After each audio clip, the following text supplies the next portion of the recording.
I'm Wilson Lai, I'm Benjamin Yap. I'm Eli Sands. and you're listening to Deep Cut. Talkin' 21. We are back. Finally. Hello, listeners. Welcome.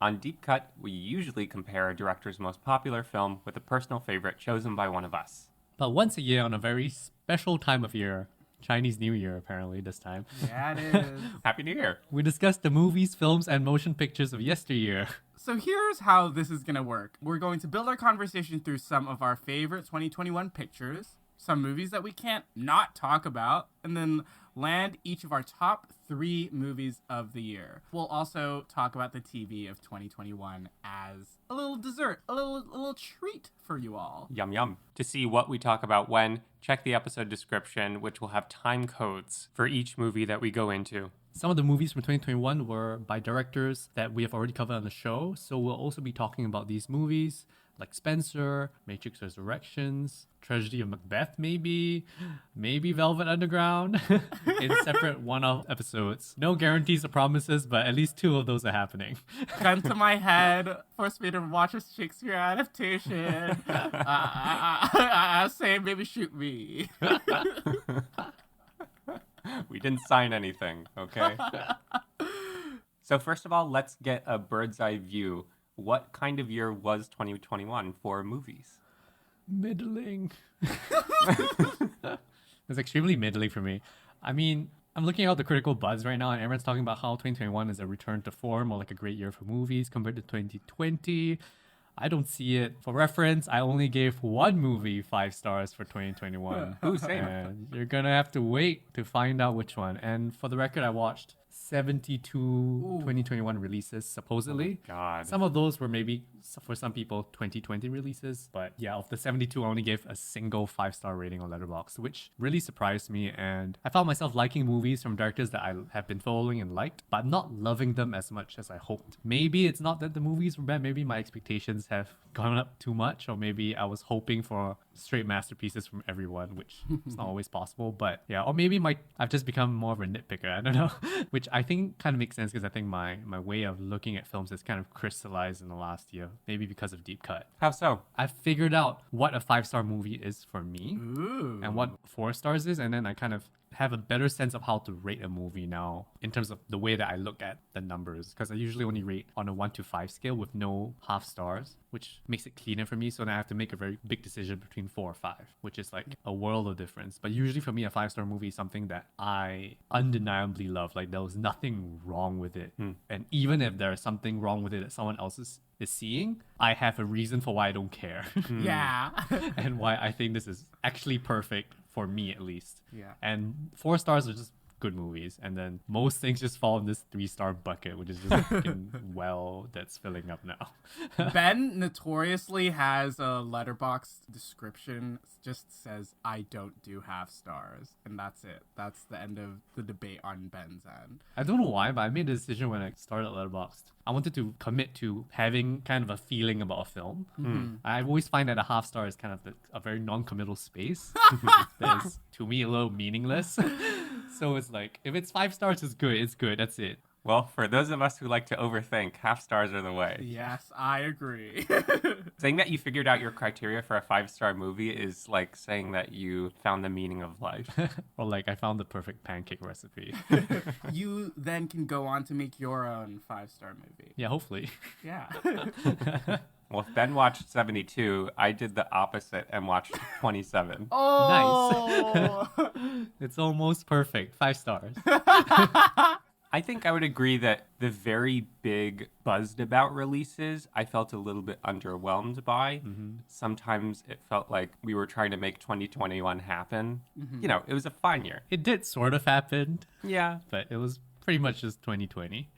Yeah. But I will say that if you looked in the right corners, there were some genuine, really great movies out there. Which Yes. we love. I'm sort of in the middle. I watched 39 2021 releases as of today. I did enjoy quite a lot of movies this year, but it did feel like good movies were being like drip fed to us or being Shoved down our throats. shoved down our throats or being held back from us for a future later release. And because the pandemic started, start of 2020, you would assume most of these films were either filmed right before the pandemic or during the pandemic. There's a staggering there where productions were shut down for a long time and people just didn't really make things for a while. So I also feel like that was a big reason that contributed to the lack of really high quality movies this year. But that being said, I did enjoy a lot of movies this year. And I also made it a point to sort of discover some directors that had new releases this year. And watching a few prior films before watching their new releases was very, very, very satisfying to me. And I've realized I have some new favorite working directors. Oh, nice. Yeah. Will you be telling us some of these? That I'll names? get to Okay, later. great. Yes, I will be talking about it later. All right, I was like, okay. I'm just gonna leave it at that. That's it. End of episode. Thanks for your time. In 2022, Deep Cut learns the art of suspense. Not giving away too much, guys. We won't even talk about any specific movies this episode. We're just gonna talk about the landscape. You have to guess what we're talking about. So let's get into some of the movies that we enjoyed. Yes, some honorable mentions. Okay. My first honorable mention is a movie from a director that I have grown to love the past few years. And I've talked about this director multiple times on this podcast, Hong Sang-soo. We have mentioned him so many times, as many times as the number of films he has made. Probably. At this point, we're basically threatening to cover him on the show. I know. And he had two really solid releases this year, Introduction and In Front of Your Face, which is the movie that's on my honorable mentions list this time around. And In Front of Your Face follows an actress or a former actress with something to hide that returns back to Seoul from living in the States for a long time. The movie sort of split between her spending time with her sister, and then the second half is her having a meeting with a potential director. Hong always does these half-movie structural splits. I think this one was, although more straightforward than his usual way of splitting his movies, I guess it was just clearer in the way that I saw what he was trying to do in this movie, and it worked very well for me. I did put in my notes that this is Hong entering his late era. I think this year, a lot of directors are entering into his late era. And I think what characterizes late era Hong is he's boiling his movie down to like the very basics. Hong has lost so much funding, or apparently has lost so much funding for his movies, that he has started shooting all of his movies. No way. Wow. That's why his movies did already used to look very like lo-fi, but these past couple of years, they have like started really, really, really looking lo-fi. He's gonna start shooting on his phone soon at this point. Exactly. Because the way that Hong makes his movies, he churns them out so fast. His shoots are like maybe 2 weeks at most. Oh my God. He probably shoots a scene a day because they're really elongated scenes that usually happen in 1 or 2 shots. But to boil it down, I really loved this Hong movie, and I can't wait to see what he does next year because he already has one movie that's supposed to be releasing at Berlin next month. I saw In Front of Your Face. I thought it was okay. I'm still waiting for another Woman Who Ran to kind of like tip me over the scales. But I saw what he was doing In Front of Your Face, but it was just not, I think, as emotionally engaging as I hoped it could have been to kind of dig his fingers into me. Although there is going to be a film we're going to be talking about later on, which I'm going to make a case for why the technical quality of your film really doesn't fucking matter. Because especially for the kinds of films that Hong is making, where it's about stories and characters in pretty like mundane situations. Yeah. The character and the things they're talking about, that's what's most important. The conversations are the highlights. Yeah, and you don't really need to film them look that good to actually make it work. No.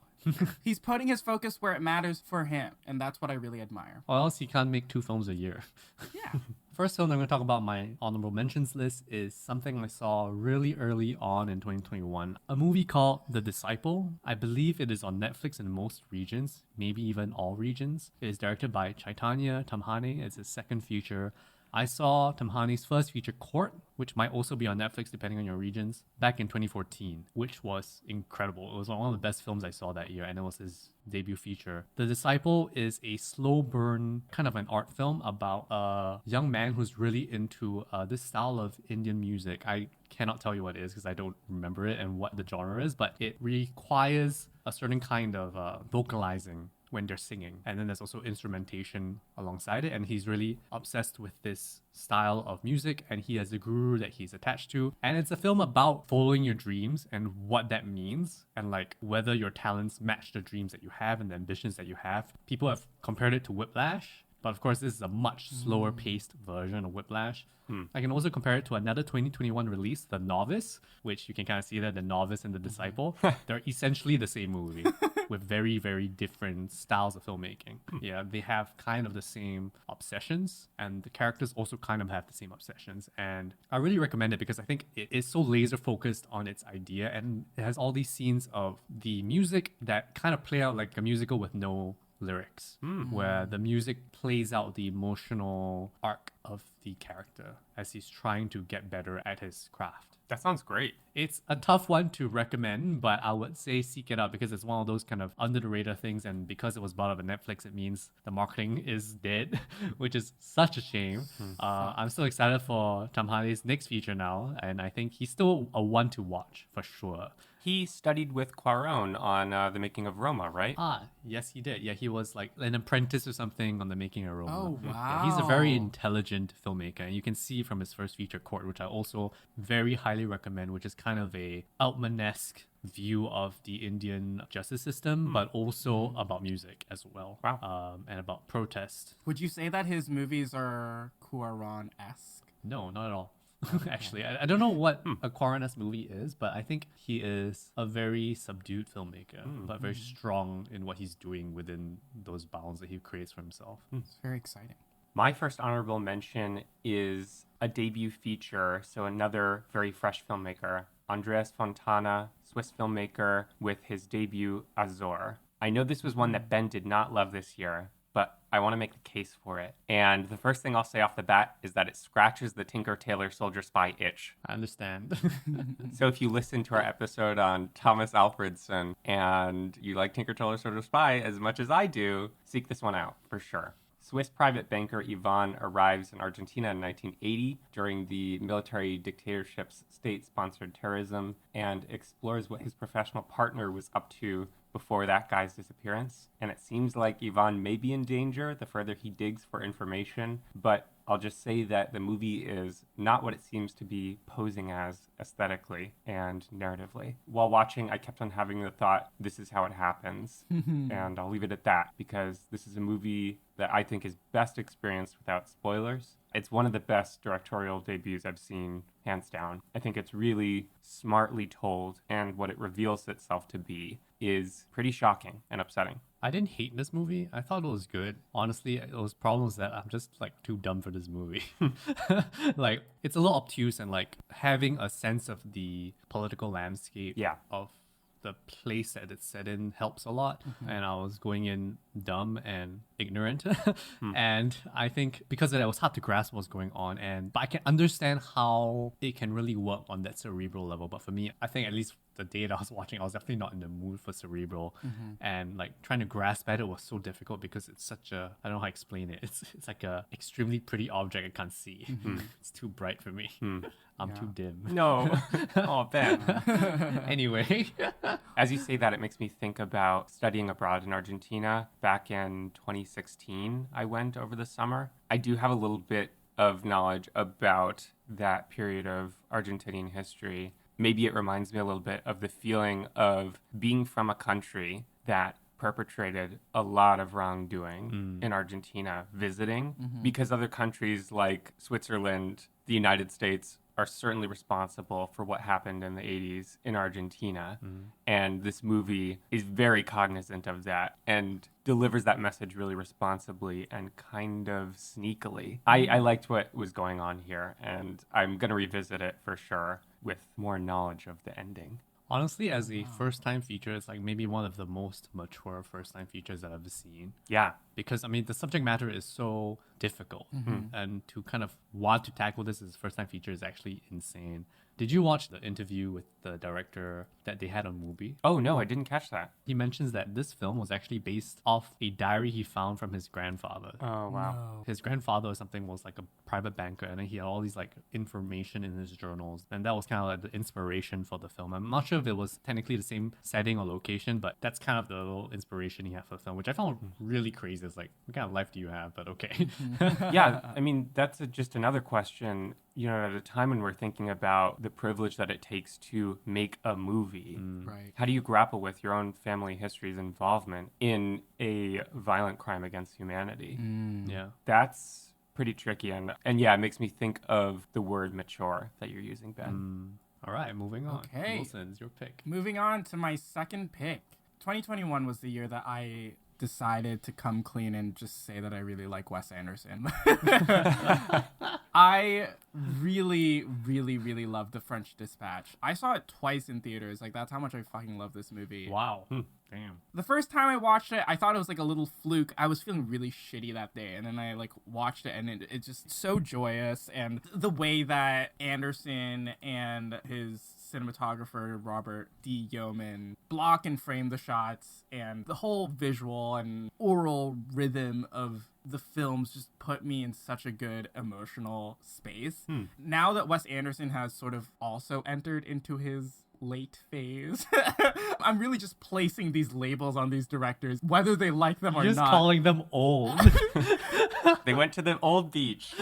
But I think if you gain a certain level of notoriety, right, and you've made a certain amount of films, you start like culling down the big ideas or the big movies that you want to make, your dream movies, right? So then what's left? What are you after in your filmmaking? So that comes down to your own stylistic aesthetic concerns, and that's very priority one for Wes Anderson.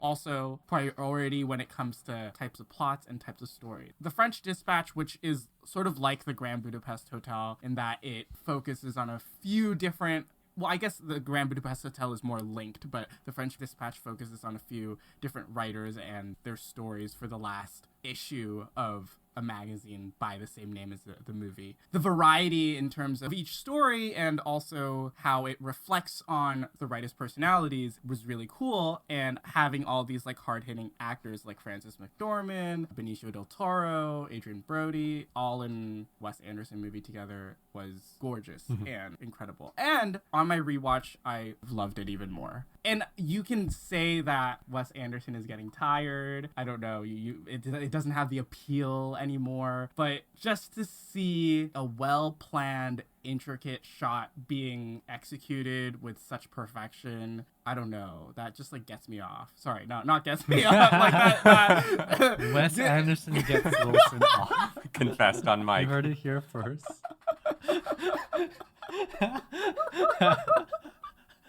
Okay, that's the last words I can say on this movie.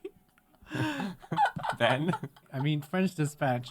I saw this too. It was okay. It was too well made. Like in a weird way, it was just too made. I want to so much love these characters, but then there's so many filters that you're watching them through. Yeah. That Wes Anderson builds up. That's like, how do I access this character and love them? Like, even if they're like a cartoon, like how do I love them when you put so many layers between me and the character? Because even the titular French Dispatch is the French Dispatch of a Kansas City newspaper, and then we're gonna tell a story from the writer, who is then telling the story of the subject, and then the subject sometimes will tell more stories, and then the subjects will have more stories. It's a Russian nesting doll of stories. I admire the intricacy of it in terms of storytelling, but it becomes for me a detriment to really loving this without reservation, because then there's too much stuff here. Like, I'm just here to have fun with these characters, but then too much of it is Wes having fun with working on it himself, Right. that it kind of gets in the way. But yeah, I did admire it though. But you gotta agree that this movie has its moments, like has really stellar moments. Yeah, it was very well made, honestly. Anyway, speaking of getting off, I'm gonna talk about bad luck banging or loony porn. Nice. Really weird. It is only an honorable mention because I just have never seen a movie like this. I cannot explain this, and I do not want to explain this to both of you, because this is a film that I expected just a dumb sex comedy going in. Yeah. It is actually not that. Oh. Like, the sex stuff is a complete footnote. No, it's about authoritarianism, right? I mean, that's one thing, but it's about everything. And I can't really understand why he starts out with this pornographic aspects of it, but this is actually a filmmaker, Radu Jude, who made this. This is a very, very angry filmmaker. And I don't think you can see this from the marketing of this or any of it, but this is Radu Jude extremely angry at everyone and everything and the state of the world, wrapped up in a supposed sex comedy, which it really isn't. It is way more art house than I expected, and probably the most art house thing I saw, which I did not expect. It is a film with distinct parts, and the second part would like kind of floored me in how I did not expect it. Yeah, I was just like, what am I watching right now? It's also full of dicks, but yeah. So be warned. So that's Bad Luck Banging or Looney Porn. I hope both of you can watch it and like tell me what you think, because I think it's good, but I'm not sure. But I was definitely engaged. It won the Golden Lion? It won the Golden Bear? I want to say bear. Lion? Which mammal did it win? The golden bear. No, the Golden Leopard. Leopard. This won the Golden Leopard at Locarno. Locarno is Bear is Berlin. Lion is Venice. Lion is Venice. Hey, no, I'm wrong. It was the golden bear at Berlin. Golden Bear, Berlin International Film Festival. Yeah, it's a weird one. Moving on. Nice. Time to get into some of the corners of movie watching that I mentioned at the top of the episode, because this was not a theatrical release. This was not a release by a prominent filmmaker, but it is definitely someone to watch. Joel Haver's feature, Drowning in Potential, was a YouTube release. It's about two friends who are trying to become successful actors in Los Angeles, but are stuck in a rut and begin to question their purpose, their abilities, and their relationships. You may think you've heard this before, but trust me when I say that this is something very fresh, and its mode of production is part of why that is. So Joel Haver is a YouTube sketch maker who I started watching this past year. He is a big advocate of do-it-yourself. He has a regular stable of people who he works with on his shorts and features. He's released multiple features at this point on YouTube for free. He brings a very recognizable style of his own that's quiet but not quite deadpan oddity with this genuine heart behind it. This is the most recent movie that he has released on YouTube as of this recording. I thought it was remarkably sensitive and consistent and pretty nuanced. Sort of if Cassavetes did YouTube. This is kind of what it might be like. That's a good sell, Eli. I'm gonna check it out. Yeah, this is actually looks very interesting. It's very good. Also, is this in 4:3? What the hell? Yes, it is. Kino confirmed. Locked in. My next pick is sort of two movies, but I'll go through them quite fast. We can talk about them too. Yeah. I can't. This was a pretty sad year for animation. Having movies like Encanto, which could have been as big as Frozen, open for like a week and then being sent to Disney Plus. Disney Plus sort of doing a lot of things to scrap theatrical animated releases. Luca too. Yeah, while focusing or allowing their Marvel releases to really shine in theaters, has sort of put another nail in the coffin of a more widespread theatrical experience for all different kinds of movies. So that's why I sort of wanted to make it a point to put some animation on the list to talk about, because at least the two movies I'm going to talk about, Michael Rianda's The Mitchells versus the Machines and Mamoru Hosoda's Belle, were both really engaging and innovative and entertaining works that really stretch what ideas and what emotions and what kinds of stories can be explored in storytelling and what can't be done in regular real life filmmaking. The Mitchells versus the Machines, it's like a family comedy about this girl named Katie who gets into film school and her family who doesn't really understand her but wants to, and they all go on a family road trip to drop her off for college, but during that road trip the robot apocalypse happens and they have to save the world. Because like Siri becomes evil. Yes. Siri voiced by Olivia Colman, right? Oh yeah, yes, it is. yes, It was Olivia voiced by Olivia Colman. Good pick. I think this was such a warm and heartfelt movie that was hilarious. And also, I guess I also resonated with it a lot. And I'm sure both of you also resonated it with a lot. Yes, it was very energetic and fun. Yeah, but also being film kids who went to college for film studies, Yeah. Who, me? which might or might not have, And are completely misunderstood. yeah, might or might not have struck a rift between them and their parents and their family by going down an arts route. But I think this was such a blast. The plot moves so fast. Overall, really, really engaging film. Ben, do you want to say something about it first before I go on to Belle? No, yeah, I think you hit it. I think it's just a good time. Yeah. Like one of the most fun films to watch from last year. Yeah. Produced or directed by Lord and I Miller? think produced. Produced by Lord Miller, directed by Michael Hianda. It has a bit of like the Spider-Verse flair in terms of animation, Yeah. where there's like drawings on the screen and stuff like that. Yeah. Man, everything they touch is like... It's gold. It's gold. Yeah. And the second animated feature I want to talk about today is Belle by Mamoru Hosoda.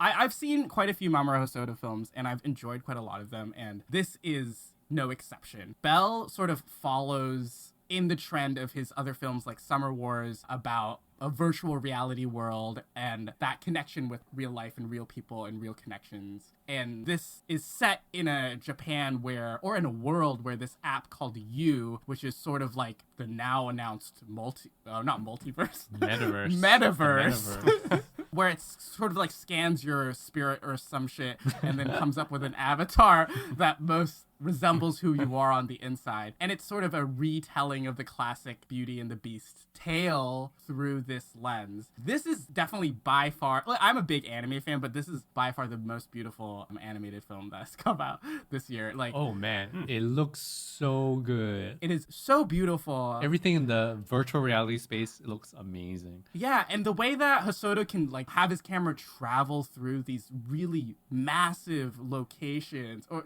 fake locations with animated characters, but like the amount of detail that goes into these really wide shots. There's so much going on, and there's so many different kinds of characters. Not like the avatars of everyone is not all human. There's some of the creatures. Yes. And there's just like so many different kinds of characters. Yeah. That don't even get a second of screen time. Exactly. They're just there for like half a second. This is sort of like the peak of character animation. The music in Belle is fucking amazing. Like, Yeah. honestly, okay, I was a bit cold on the general plot, but the music is so emotional on its own in a language I do not understand that it props up the entire movie. Yeah, but I was a bit cold on the plot, but my favorite scene in that film was the most mundane scene, Which one?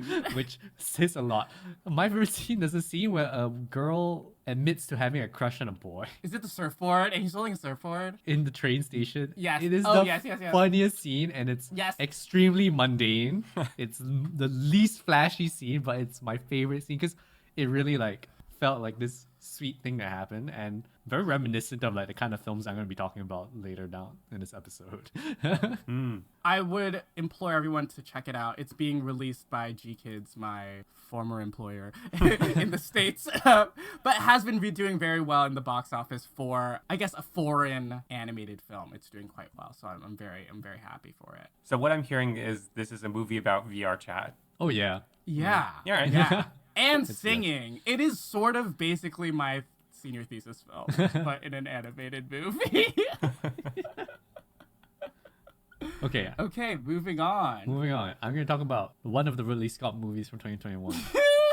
The Last of Duels. No, I'm going to talk about The Last Duel. This was, I thought, a pretty good Ridley Scott flick. I'm not going to talk too much about it. It's very well done. It's kind of like a Rashomon-esque thing about a supposed real-life story that allegedly happened where two people in, I don't know, medieval era bicker about the other one's wife because the wife says that the friend of the husband raped her, and it kind of goes through this Rashomon-esque retelling of the tale from three different perspectives.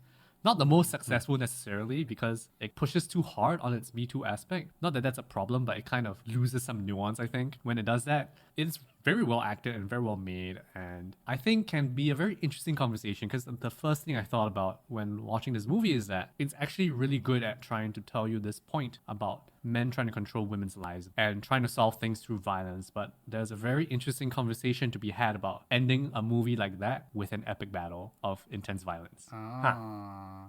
Didn't Nicole Holofcener write parts of the script? She was on the screenplay. Yeah. It's a really epic battle, but I think it kind of doesn't fit in this film. But I think generally it was well made across the board. But I think a very weird one to market, I think it didn't really do well at the box office because people are here looking for like epic medieval film, but then getting Rashomon tale about feminism and then they get confused.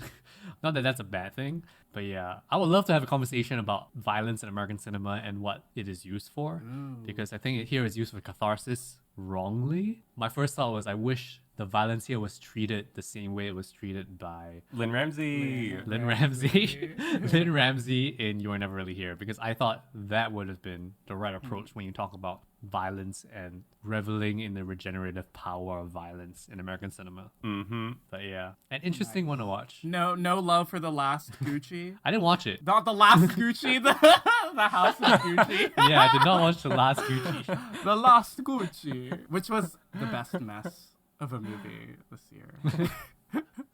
There are all these great tweets that are like Lady Gaga. That's the whole tweet. Lady Gaga in interview. This is the most painful acting experience of my life. I worked for over a year. I got into character. I didn't break character for 2 years. Lady Gaga in House of Gucci. I make it a pizza.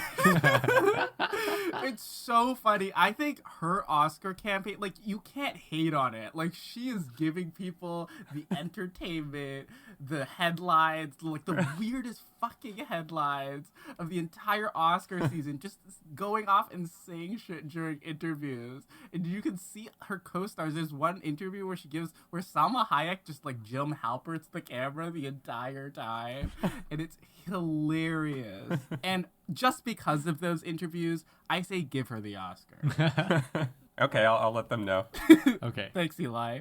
Eli, your pick. My next honorable mention was recommended to me by friend of the show, past and future guest, Thanmai Lagudu. It's called Sardar Udham, directed by Shujit Sircar. In 1940, a man from the Punjab province named Udham Singh assassinated Michael O'Dwyer, who was the British official responsible for the deaths of over 1,000 peaceful protesters during the Jallianwala Bagh massacre in Amritsar. This is a historical biopic about the life of Singh, and it explores his motivations. It's a really fascinatingly structured story. Like, I want to take a look at this script and read it. It goes out of chronological order, and I think that listeners will find that it fits into our conversations about Jackie, about Dilse, about Bombay. It really is a new and unusual take on the question of how do you responsibly portray violent crimes against humanity and to what ends, because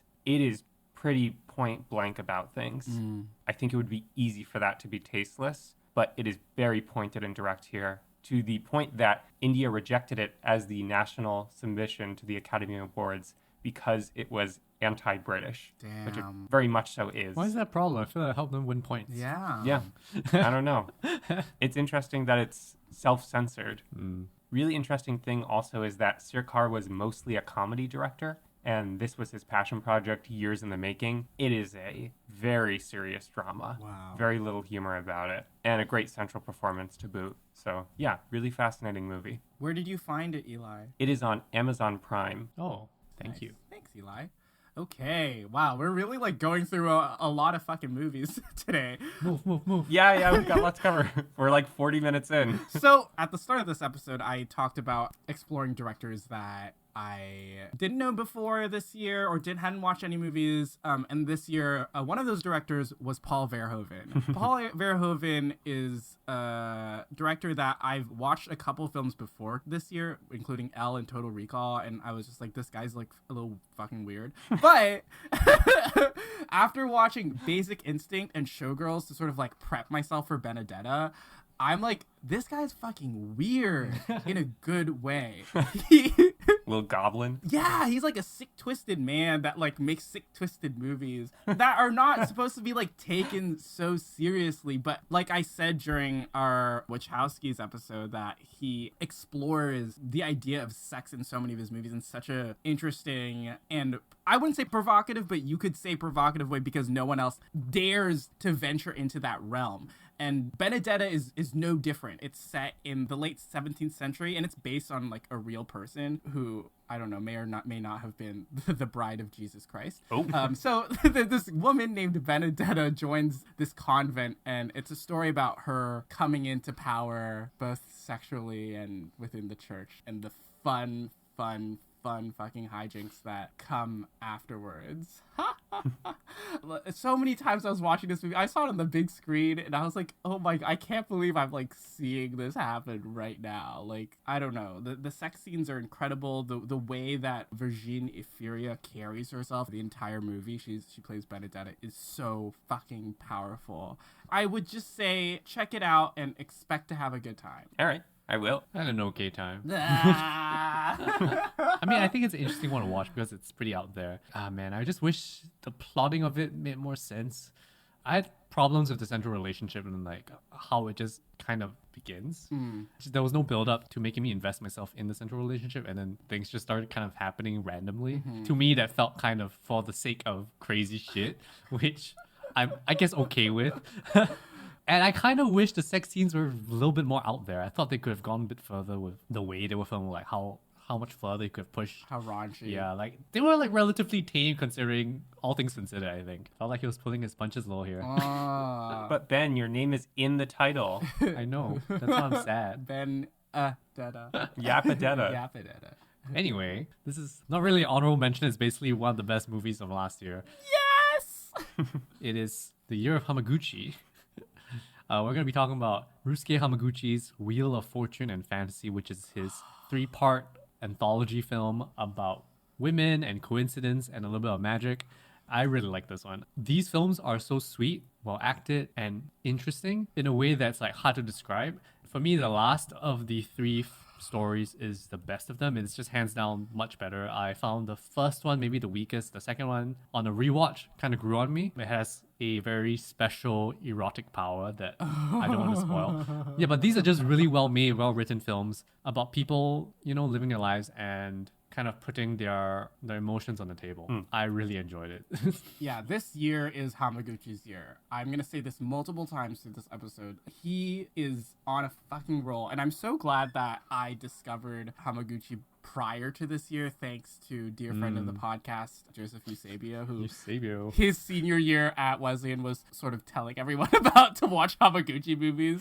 I saw this before Drive My Car, and the moment I saw this, I was like, oh fuck, this is the best movie of the year. Each of the 3 stories, even though I also really loved the third story the most, I think there's so much to take from each of these 3 stories. Hamaguchi says that this was his like love letter to Romer. This was his Romer film. Shout out. And he shouts specifically out Romer's 90s film, Rendezvous in Paris, which I coincidentally watched this week. I think this carries a lot more weight. I think the stories in it have more meaning, whereas Romer's are very fleeting in nature. These ones, especially the last 2, really stick with you.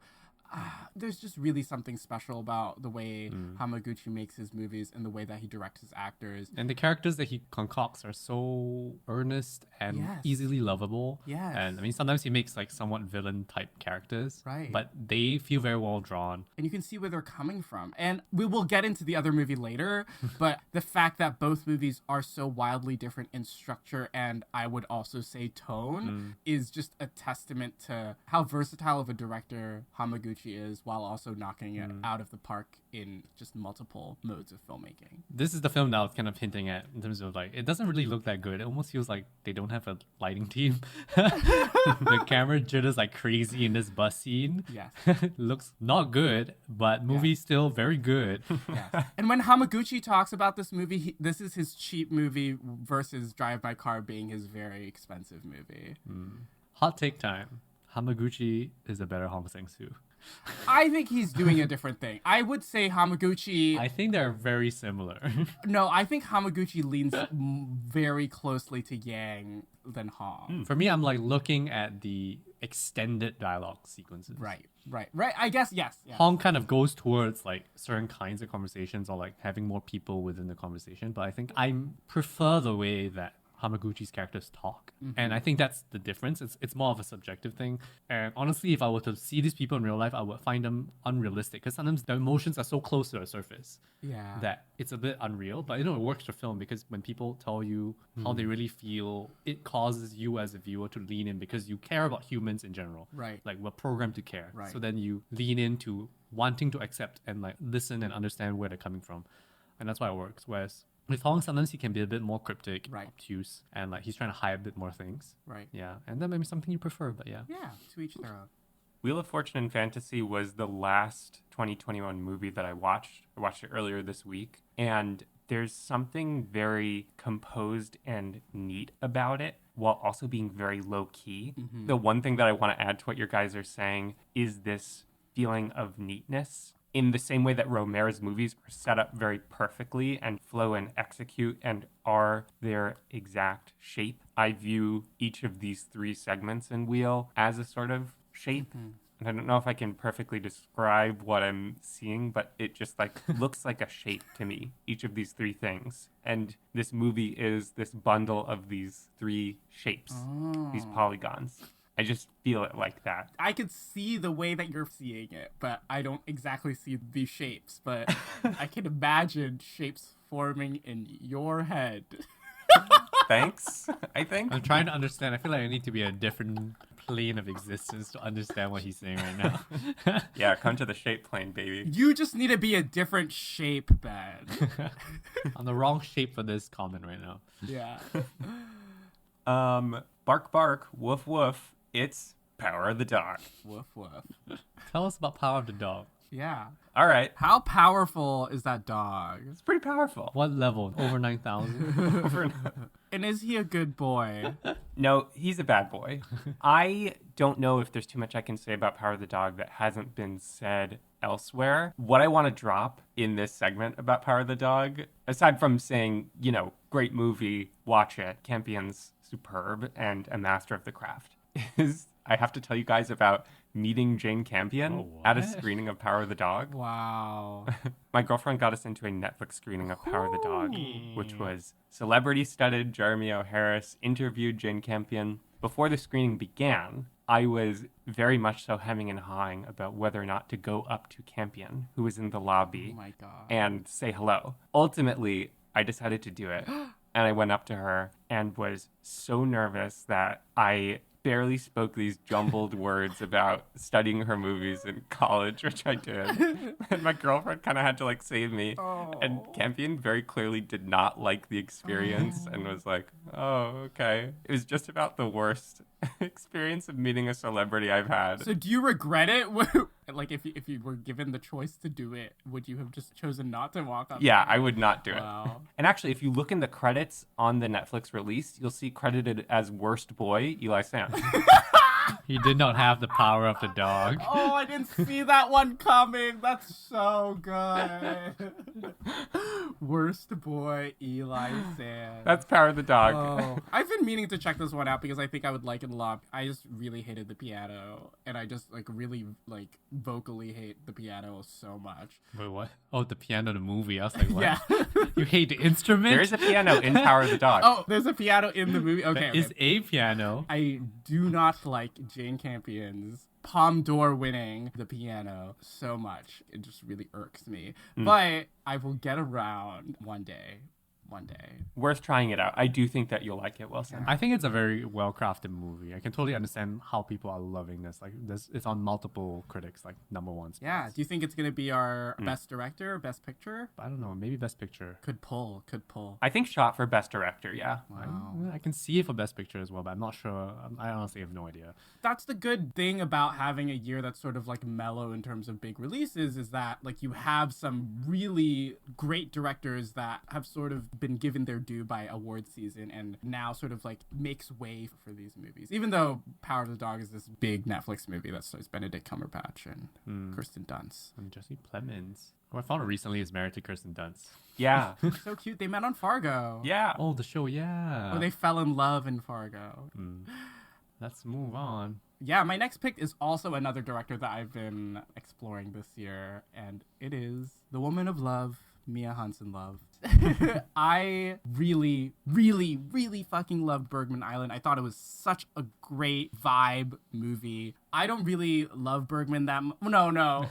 Ooh, I'm gonna get so much hate. I haven't ventured that deeply into Bergman's filmography. Even though some movies I've seen have been absolutely stellar, I just don't think that you could like sit with a director like Bergman for like a long period of time over multiple movies, because I think that will just have detrimental effects to your mental health. But I think Bergman Island is very far from a movie that tries to emulate Bergman in any way. Mia Hansen-Løve has stated in a lot of interviews that she had visited Faro, the titular Bergman Island, and saw it as such a beautiful place that Bergman always depicts so glumly that she wanted to sort of put her own spin on Faro. Bergman Island, which is sort of is a Russian nesting doll of a plot with a director and her partner, who's also a director, which is sort of modeled after Mia Hansen-Løve and her partner, Olivier Assayas. Ex-partner, if I'm not wrong. Ooh. Ex-partner, Olivier Assayas. Well, I don't really like Olivier Assayas, so that's okay. Going to Faro and having the process of writing a movie, and also just coming to terms with being a woman in the film industry, but also just feeling unfulfilled in a lot of different ways. And this sort of transforms into a visualization or a realization of the script that she is writing in the movie, which is quite a lot of the second half of the movie. And I wasn't expecting that shift, and that was very exciting and really brought the movie to a whole nother level for me. And what I've found to really love about Mia Hansen-Løve's movies that I've watched this year is that there's such a I'm going to sound so stupid. There's such a vibe. It's such a vibe. I think the pacing of the scenes, the way that she films nature around the characters, as well as the sort of like high-minded conversations that they have, very focused in on the subjects that the characters are very obsessed about. So Bergman Island, Vicky Creep's character in it talks about Bergman's movies, and Bergman himself, like, she's like an expert, and I think that's just so admirable. And even though I don't like get everything that is being relayed to me, I think there's just like a sort of comfort in watching it all. And yeah, I just think that it was quite a quiet movie that sort of went under the radar for a lot of people. And I would say please watch it if you have the opportunity. I know, Ben, you saw Bergman Island this year as well. I am very curious about Mia Hansen-Løve because partially, like, a lot of directors I love nowadays have like a bit of a Romerian lineage. Yes. But I find her films so difficult to grasp. Like, I understand what it's about, but it's like somehow the hooks are not sinking into me, even though I feel like they should. And I'm so curious as to why Mia Hansen-Løve's films don't do that for me. I've watched Things to Come, which I have no memory of. And with Bergman Island, I found it interesting, but then it was always kind of losing me in a way that I couldn't explain. But like the low-key nature of this makes it feel very not made, which is a good thing to me. Because there's something that she's trying to create a sense of reality or realism that feels authentic. That's something I'm really curious about. I think this one, I was hoping the second half would grab me, but really I found it slightly disinteresting or uninteresting. And then I was like, okay, I'm not fully on board this romantic train right now.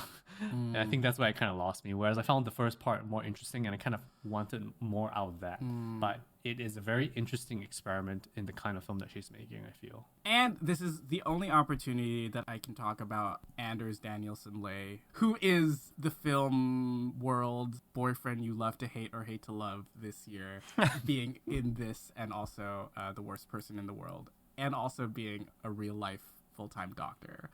Ooh, wow. Shout out to you, Yuda man. Love you. Well, I guess you could say Anders Danielsen-Lee is a hero to some people, being a doctor. But I just want to do a very quick mention of Asghar Farhadi's latest film, A Hero. It's his return to Iran. Not going to go too much on plot, but Wilson has called it a classic return to form for Farhadi. I think it's pretty good. I'm a weird person for thinking it's somewhat of a comedy, but then I think now I can look at all of Farhadi films as fucked up comedies. But I don't know, I think that's a conversation for a later time when we cover this film in a one-off episode. All right, okay. All I have to say about this movie, aside from the fact that it is, in my opinion, a return to form, I think Amir Jadidi has like such a infectious smile. Oh, yes. His smile is in one corner of the movie, pulling so much weight wait, and you'll understand because I know in classic Farhadi fashion there is a Shit goes down. yeah. There's some real Shit goes down. That's all you need to know. yeah. Shit goes down, but his smile is eternal. Okay. I haven't watched yet, and Ben and Wilson are being very gracious about spoilers for my precious little ears. Thank you. Well, Farhadi usually focuses on humans, and the next movie I want to bring up is Stephen Karam's The Humans. Oh, that's really good. A really organic segue right there.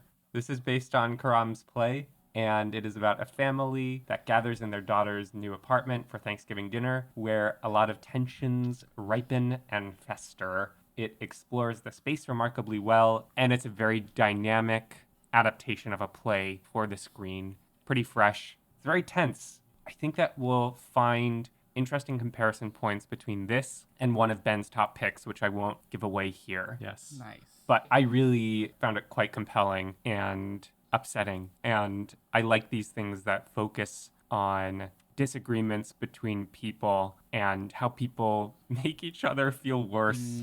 It hits a similar button to Farhadi, where it is demonstrating its thematic argument of how people should treat each other through negative example. And I just find that compelling to watch. Great performances too. Richard Jenkins in a very Richard Jenkins role.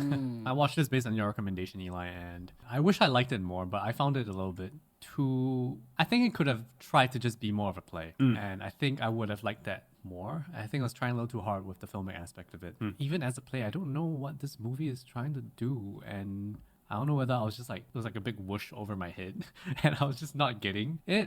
But man, I found it hard to really engage and like care about the humans in this film.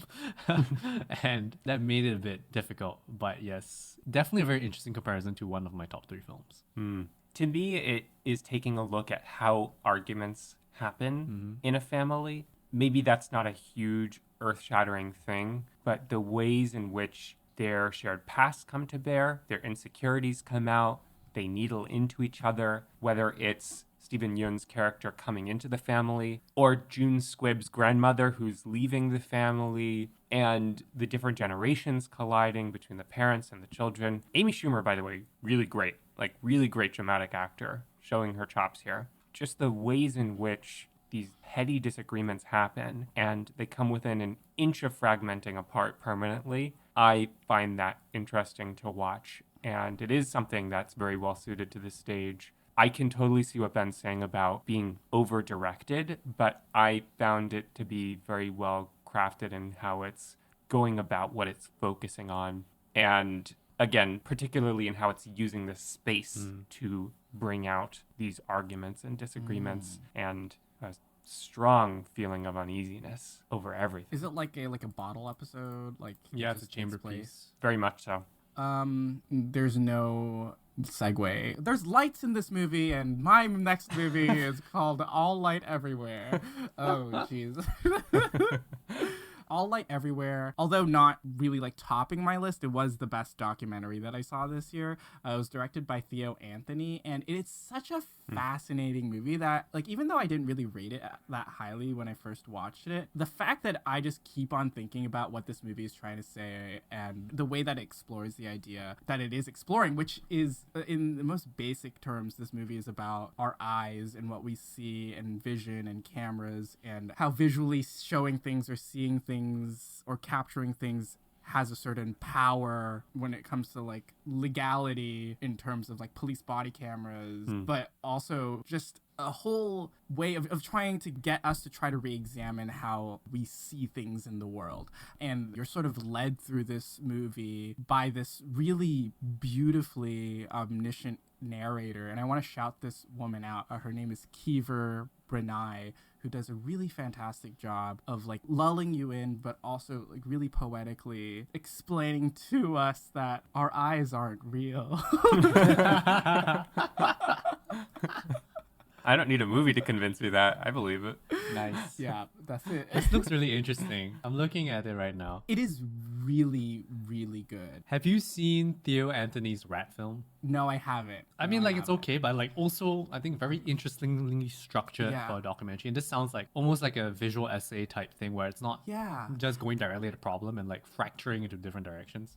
Right. And he's sort of drawing connections between things that you would never think about being talked about in the same documentary, let alone like a same conversation. So there's a lot to think about coming out of this movie, and Yeah. I really recommend anyone to watch this one. Cool. Just like how you might not know where that movie is going, I'm going to talk about Kovadi Ida, which translates to Where Are You Going, Ida? Oh my god. We have to act these We're transitions. gonna one up each other. Anyway, Kovadi Ida, which I think for some people is on their 2020 list. I think it was the international Oscar pick from Bosnia for 2020, maybe 2021, I'm not sure. This is a film by Jasmila Zimarnik. She's a Bosnian filmmaker. It's set in Bosnia, July 1995. It's about the Bosnian genocide, which was like one of the big, I don't know what to call this. It was a big crime against humanity, essentially. And it is a thriller about this woman, Ida, who's trying to save her family during the lead up to many, many genocidal murders that happened when she's there. And she is a interpreter at the UN. So she gets special access in the location that the film is set in, which is the UN base, where people are trying to get into the base and are trying to get saved. And the antagonist, I'm sorry, I forgot what the name of the group is. They are trying to kill all the men, essentially, and loading them up on buses to go shoot them. And she's trying to save her family. And it sounds like faint praise, but this is just a very, very well-made thriller. This looks like it's basically a Hollywood film about a crisis. Exceptionally well-made, very, very intense. Jasna Juricic, who plays Ida, is incredible in the role. And I don't know, I think just watch it if you're just interested in a very well-made thriller and kind of want to maybe find out more about this genocide. I went to read up about it immediately after watching it. Very, very late in the game, I knocked this off my top 3 of the year. But it's up there. It's one of the best made films of the last year. Get ready for a very inappropriate transition. Where are you going, Aida? Barb and Star go to Vista Del Mar. Two best friends, Barb and Star, played by real-life best friends Kristen Wiig and Annie Mumolo, take a vacation, and it gets wacky. This is my favorite comedy of the year. It's knowingly absurd. It's this smart kind of dumb and this silly but kind, full-hearted thing that I really enjoy in shows like Detroiters, quick plug. It is a wholly consistent world. Everything is aligned with the comedic tone, and there's no need for a straight man or a wink and a nudge at the audience. It just trusts you to be in on the joke and enjoy the ride. It's a delight. Oh, I saw the trailer and I really want to watch it. The accents sound like just already cracked me up so much. It's very silly. It's great. I think I saw very few comedies last year, which I don't know. Maybe I should start watching more comedies. It's kind of a heavy year. Yeah, it's a heavy year. We've said the phrase crimes against humanity, I think, 3 times now in this episode. I know. Yeah, let's lighten it up a little bit. Because I've watched more films than both of you, I'm just gonna run a bunch of films down as recommendations or like interesting things I saw last year. Run circles around us, Ben. Yeah, do it. Do it. 9 Days is the feature film debut of Edson Oda. It's kind of like the baby of Afterlife and Inside Out. Because it's actually really about souls being picked to become humans. And it has its own kind of organizing principle. It could have been better, but for the first half of it, I was really getting into it and like really invested in it. It has a rock solid cast, an insane cast for a first feature, honestly.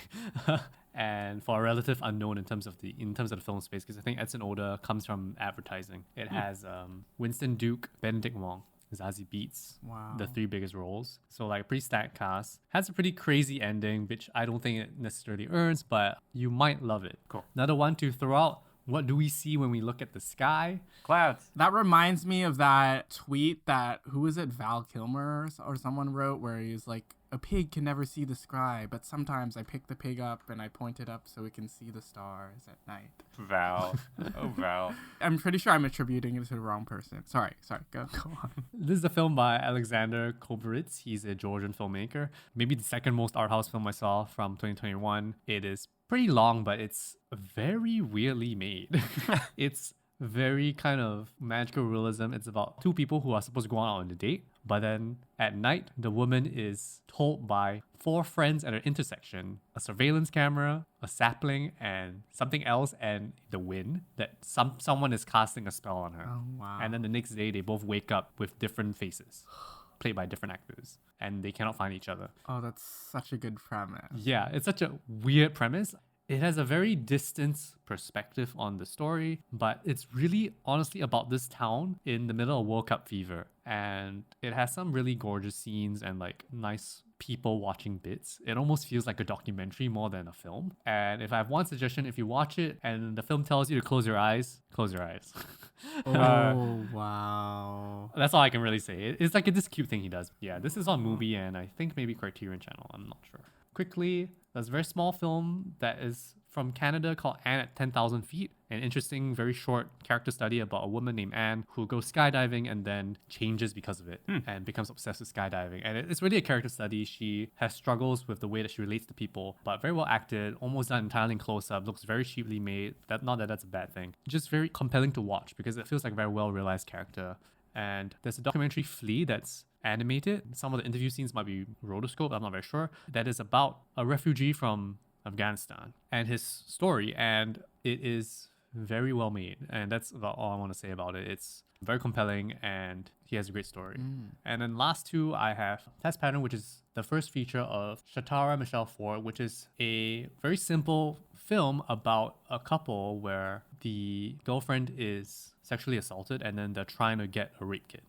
I really appreciated this one because unlike another film like, say, Never Rarely, Sometimes Always, which is also very good, which is obsessed with the journey to get the thing, for Never Rarely, the abortion, this one spends a lot of time with backstory and flashbacks in a way that really rounds out its characters. And even within its very short runtime, and honestly, the journey is not that important. It's more about the central relationship and the kind of relationship built. It ends surprisingly ambiguous, which I thought was a pretty daring move for the kind of film that it is. And I think it's one to seek out. And then the last one is, I'm just going to throw it out there. The Father from last year was pretty good. Last year was pretty good, but I only caught it in 2021. Pretty interesting use of perspective in telling a story about Anthony Hopkins' character who has dementia and can't really remember stuff. Yeah, that's my spiel. If we're doing flash recommendations, the first 10 minutes of Dea Kulümbegashvili's Beginning, which I believe is also a Georgian film, Okay. like What Do We See When We Look at the Sky, is a shocking, really remarkable opening to a movie. I don't think you need to bother with the rest of it, not to be dismissive. But it is a daring, confident... Yeah, I'll extend that to the whole thing. It's very confidently made. Great opening. Okay, and I'm going to drop one more because I realize we're not going to talk about it anywhere on the pod. And I feel like I just want to drop a Pichapong Weersathakul Memoria. This was my first Pichapong Weersathakul movie I've ever seen, and it was incredible. I'm a big fan of slow cinema, and I think slow cinema really works when you have actors that look like they really embody a space really well, and Tilda Swinton does that perfectly. And the journey that she takes just with her acting and her physical acting is so incredible and very much worth watching on a big screen, even though I watched it on a small screen with my face really close to the screen. I strongly object to the exhibition method of Memoria. Oh, yeah. Yeah, they're doing one theater at a time in the country, a week-long stay, and then moving on to the next city. I mean, at least in the States, that's what they're doing. Everywhere else, they're not doing it like that. And that makes it really exclusive, and you can't catch it in a theater, which I can tell you're supposed to see that in a theater. Yeah. I get the preciousness around making it a wholly unique one-time experience, something fleeting, but come on, let me watch the movie the way that you want me to watch it. Yeah. Don't get in the way of that. Yeah. I find it obnoxious. That was a really big miss Yeah. for Neon this year to decide to do it like that. I'm going to try and watch it for 2022. That'll be on that list if it appears. And then finally, for our honorable mention segment, we would like to mention Hell is Empty, directed by Joe Schaefer and produced by our close friend Adam DeSantis. It is a great little horror thriller about a young woman who ends up on an island led by a mysterious cult-like figure and his group of sister wives. They all live in a house together. Tensions rise. It's a great little thriller. and I was the props master on it. So Yeah. if you see an object used, I touched it. Nice. Eli's hands all over the movie. Eli Sands all over the movie. And where can you find it? As of March 1st, 2022, it'll be available on Apple TV, iTunes, Amazon, Google Play, Xbox, Vudu, and on cable nationwide in the United States. Cool. Oh my god, even on cable. Even on Vudu. Vudu low-key is great, by the way. Okay, we're gonna move fast. We got more stuff. Obligatory mentions. All right. Oh my god. If you've come for the big splashy releases of 2021, here's where you're going to find them. All right. Okay, let's quickly go. First one, Dune. Dune. Denny Vildoon. Dooney Vildoon. It was good. I liked it. I liked it. Saw on a big screen. I don't think I would like it if I saw it on a small screen. Oscar Isaac naked. I'm into it. Like, I don't know. I've been waiting for good sci-fi for a while, and I think this might be it. Yeah. I think it's okay. The best things about it are all Villeneuve. The scale that he achieves, the blocking, the composition, the rhythm. And to me, the absolute worst thing about it is how Hans Zimmer's score clobbers Mark Mangini's sound design. He is a truly impeccable sound designer. He has done incredible work with Villeneuve on other movies like Blade Runner 2049, and it's inexcusable that you can't tell what he's doing because of Zimmer's score. And I saw it in a great theater, Grauman's in LA, and still the music was overbearing. The music is mixed all the way up. Yeah. Yeah. Whether or not you like the score itself, its mixing is the real problem, and you can't hear what's going on with the actual diegesis. I think a video essayist put out on YouTube talking about why like you can't hear the dialogue in a lot of Tenet. I think that sort of applies to Dune because all of these big budget movies are mastered and mixed for an IMAX theater. I watched it in IMAX. It was still a problem. Yeah, I also watched it in IMAX and I couldn't hear a lot of it as well. I think what was good about this was that, I mean, I'm not like a Dune hit by any measure. I have read the first Dune, but I do not remember any of it a long time ago. And the ability to condense this for a film, even if it is in two parts, is actually very well done for Dune Part 1. That he's able to get very complex like stuff in, but kind of boil it down to a very simple idea of what the characters want and what the different factions want. Yeah. And I think that makes it very approachable. My girlfriend who watched it with me, who hates sci-fi, spaceships and everything, was like, yeah, this is pretty good. And I was like, what the fuck? I was extremely surprised when she said that. I was like, okay, I thought it was good, but I wasn't floored by it. But the fact that she gave it a thumbs up is huge. So you have that on your resume, Villeneuve. Yeah, and, also weird incest vibes. So, Yeah. Okay, next movie. A movie that I didn't get the chance to see this year and I hope to see soon. Paul Thomas Anderson's Licorice Pizza. you don't need to.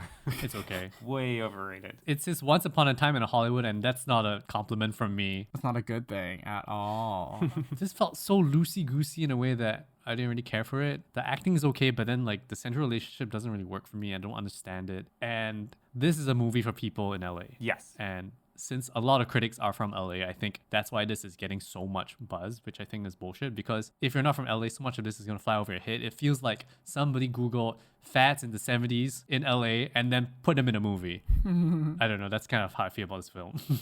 It seems to have cast a spell on everyone because of its ability to conjure time, place, and feeling tonally. And there are great scenes, but it's not the sum of its parts to me.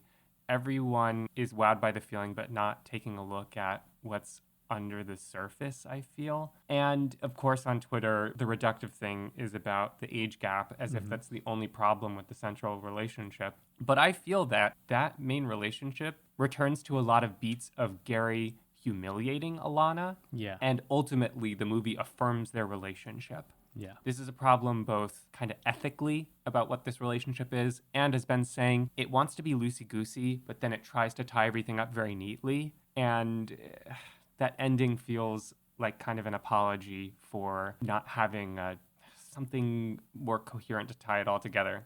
The whole thing feels so cobbled together, and the fact that so many shots from the trailer are not in the actual film tell me that many things were left on the table. This was something that was found in the edit, and I don't think it works. And I think it wasn't completely thought through when they shot it. I'm sure there were many scenes that were completely cut. And this is like almost like a greatest hits from a film that you haven't seen. And there's no narrative propulsion for me in this. Like in terms of the way the relationship escalates, even the meet cute doesn't even work. Like they just start talking and then he asks her on a date and then it just goes. And then they're like intertwined forever from that, like whatever meeting. It's not that interesting.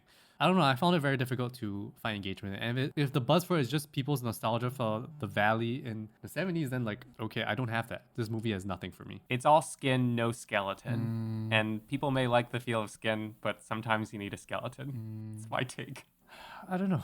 Okay, everyone go stream Women in Music Part 3 by Haim. Oh, good album, though. Good album. Alana's really good in this as well. She is very good. I mean, if I have to say anything, she's very good. And I would be remiss if I didn't mention that it has one of the greatest Shabbat dinner scenes of all time. I'm willing to give it that. That's a good ending, that one, when they're outside. So funny. Anyway, moving on to the other big thing that was holding up the industry. Oh, Jesus. Marvel. This is what I have to say about Spider-Man. I did not watch Black Widow. Shang-Chi was very middling, although Tony Leung can still carry a fucking movie, even if that movie's still not great. Spider-Man No Way Home was very well produced. I honestly thought it was good, and I'm very sad that it was good. I wish it was absolutely bad, because now this is the direction that films are going to go. This is probably going to be the best version of the IP orgy that we're going to get, because it's all downhill from here. Like, because Spider-Man was good and successful at the same time. Like, to me, it's a very clear fork in the road that we've picked a side, and then now there's no turning back. To quote Benjamin Yap, here I go boarding up my windows again. I unfortunately watched all 3 Marvel feature releases this year, and as someone who tries his very best to defend the Marvel Cinematic Universe, because I do think that they are valid forms of entertainment that have really massive appeal and I think are doing really great things with multi-movie storytelling and using movies as building blocks for larger scale events in the universe. This year felt like a setting up year, but the fact that we're sort of going back to square one or square two of what we did in previous phases feels like it was done before, and I just don't want to do it again. Like, I really don't want to do it again, and I don't want to invest myself in these characters anymore. And if I were to rank them, Black Widow was the worst, Shang-Chi was okay, and Spider-Man No Way Home was still good. Yeah. Like, it's hard for me to tell you that Spider-Man is good, but it's actually good. No, it's a good movie. It's a good, I enjoyed it. The emotional beats are good. The action's like decent. Yeah. The way they use the nostalgia is good. And I'm like, fuck, why is this good? And I'm like disappointed that I liked it. Yeah, I was that annoying shithead in your theaters clapping and shouting whenever a new Spider-Man came in, even though I knew they were all going to be there. Sorry. You have no horse in this race, Eli. You don't need to have a horse in this race. Yeah, well, I did see Shang-Chi. It was actually my return to movie theaters when there was a lull between Delta and Omicron. Tony Leung can do that to people. You know, I think Simu Liu was good. Aquafina was good. I like some of the charm and their relationship in particular I liked. It's just not the right ending for that movie. They did Tony Leung dirty with the way that his character went out, but I don't know. It's fine. I had fun. I don't care enough to follow the thread of how it ties into the universe, but it was fine. Nice. Did either of you see West Side Story? I mean, I saw it. I thought it was okay. I really want to watch West Side Story. I thought it was good. Like, it was well directed. Singing's good. Let me tell you, the most unfortunate Letterboxd review I've written, then immediately rescinded when I did one Google search. Oh no. Is it about Ansel Elgort? Yes. Because I did not know any of the things that were happening with Ansel Elgort. And I was going to say, yeah, you know what? I read your first review where you were like, Ansel Elgort's pretty good. I was going to join the defense for Ansel Elgort, and then I read the things and I was like, wait a minute, this has like fucked up connotations based on this. I had to delete that. Yeah. Because I honestly thought he was okay in this movie, even though everyone said he was the weakest link. Yeah, and there's a reason because that he's the weakest link, because he's a horrible person. But I mean, that's got nothing to do with the performance itself. But now I understand, like, if you think he's weird in this, if you know the thing. But I didn't have context, which is why context is important, kids. Yes, context is important. It is important. Yeah, I was like, fuck. But honestly, Ansel Elgort was okay at this, and like he can sing. And Rachel Ziegler was very good in this. She's gonna be a star. Oh, I'm so ready for her. I'm so ready for her. Spielberg does direct the hell out of this. I mean, I've read some stuff, people comparing this with the original West Side Story, and I can see why some people are more lukewarm about it. I thought it was okay. Nothing groundbreaking, but you can see Spielberg trying his best to really like make big cinema. This is like big cinema. Big Yoshi cinema. Correct. Big Yoshi. Big Yoshi cinema. Anyway, Yoshi. let's move on. Okay. On to another film that I didn't catch this year, which was Maggie Gyllenhaal's The Lost Daughter. Also on Netflix. Yeah. Easily accessible. You're welcome, Ted Sarandos. A lot of actresses have been making directorial debuts this year. Halle Berry, Rebecca Hall, Maggie Gyllenhaal. It's interesting. And The Lost Daughter is pretty good. Olivia Colman is superb as Leda, a woman who goes on a Greek vacation, but she erroneously packs her latent maternal guilt. Breakdown ensues. It's a movie that's most interesting when it goes unspoken, but it is pretty cheapened by this pat pop psychology. It would be stronger without flashbacks and its misleading cold open, or a more deliberate sense of why this breakdown is happening now for this character. I want either like a watertight explanation or a less explanatory relationship to the character and her pathology. Basically, it's okay. I can see like why somebody might love this movie if they are more comfortable with how messy it is. I was hoping for something a bit less messy. Like this is throwing a lot at you and it's not trying to tell you things directly, even when it does like direct flashbacks, because it's not really trying to pin down Leda's psychology completely. Well, it's like half pinning it down. Yeah, like she's quote unquote not the perfect woman. Like that's the whole point of her. Like she's supposed to be this woman that's not the typical woman, quote unquote. And I think people are responding to that kind of characterization that not all women want to be mothers, that some women are not necessarily going to be good mothers, and that's the kind of story it's trying to tell. But I think the flashbacks really like were difficult to parse. Like once I get that kind of thesis statement, I'm like, okay, but then what's the plot here? And then it's strange because most of this film, the conflict is really just the way that Leda judges people around her. There isn't actually real action happening in the story, and I find that a bit strange.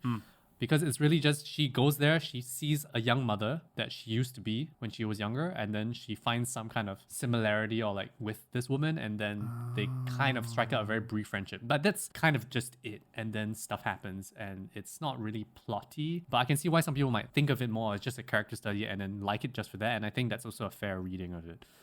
Wow. It's an interesting one to watch. It really just bounced off me. That was not the movie that I thought it was gonna. Yeah. I thought Dakota Johnson was her lost daughter. No. Okay. That's what I thought it would be too. Yeah, no. Okay. Never mind. Yeah. I mean, it's based on an Elena Ferrante novel. Like, she's all about the interiority of the character. I have not read the novel, but I can see why it's so much about Leda remembering her past. And then that's shown through flashbacks.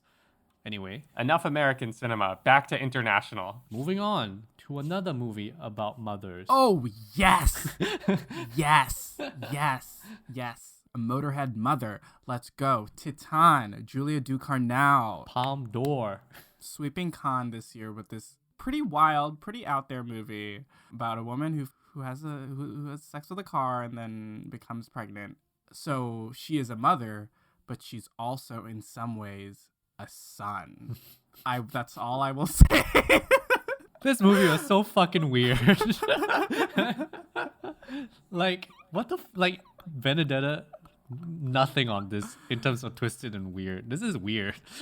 My hot take is that it's not that weird. I think that was my qualm with it the first time around. Like I thought like, yes, the body horror is like really great. Like I really love Julia Ducournau for that. Like with Raw, I really enjoyed that part of it, but I also just thought everything was just very, very simple. It was just very simple. Like the plot after she gets to how do I say it without spoiling? Vincent Lindon. Yeah, when they come together in the middle of the film and things start happening. The core relationship that the movie is actually winds up being about. Yeah, the direction of the story just really ends up being very normal and down the line. Yeah. IMO. Yeah. But I saw this the first time by myself, and then I saw it the second time with a group of friends that were all like freaking out because it was like body horror like times 1,000. It was like crazy. Everyone was screaming, and I had such a blast. And I think when you try to have fun with it, and then I guess the more hard hitting, like emotional and like things you need to think about in the outside world that she's trying to say through this movie, like have that as the afterthought instead of like what you're focusing on in the moment, and like really just appreciating the horror of it all, that made it very enjoyable of a watch for me. I can see how with a crowd it would be a lot more fun. I watched it alone and I found it to be between lanes in a way.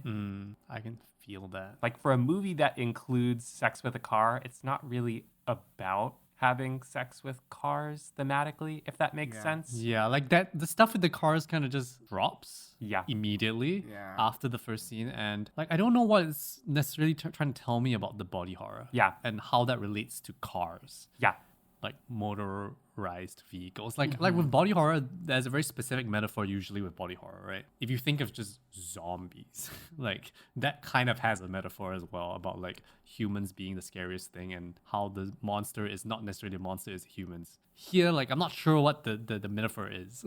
Yeah. It's like motherhood. It's like being a woman. I guess, but it's a bit muddled. But it's also the mechanization of the body Yeah. and transgression of gender, boundaries, and Yeah. relationships with others. Yeah, I think the issue is like she's not really trying to like say something outright, but Yeah. instead she's just dripping like ideas that she has about certain issues into Right. different scenes that can be translated through horror. Okay. But by doing that, she's not really trying to say anything like big or massive, but she is trying to play with these ideas because she wants to, and that's what interests her. Yeah. That's how I saw it, and that is also why it didn't like do enough for me the first time around. Right. It is also pretty proud of itself, the way that final title card lands. Right. I also think of the critic Adam Naiman on Letterboxd making a great point about how it seems to be very purposefully trying to push your buttons, almost for the sake of it. And I think I can get behind the idea that she's splashing in a lot of different ideas, but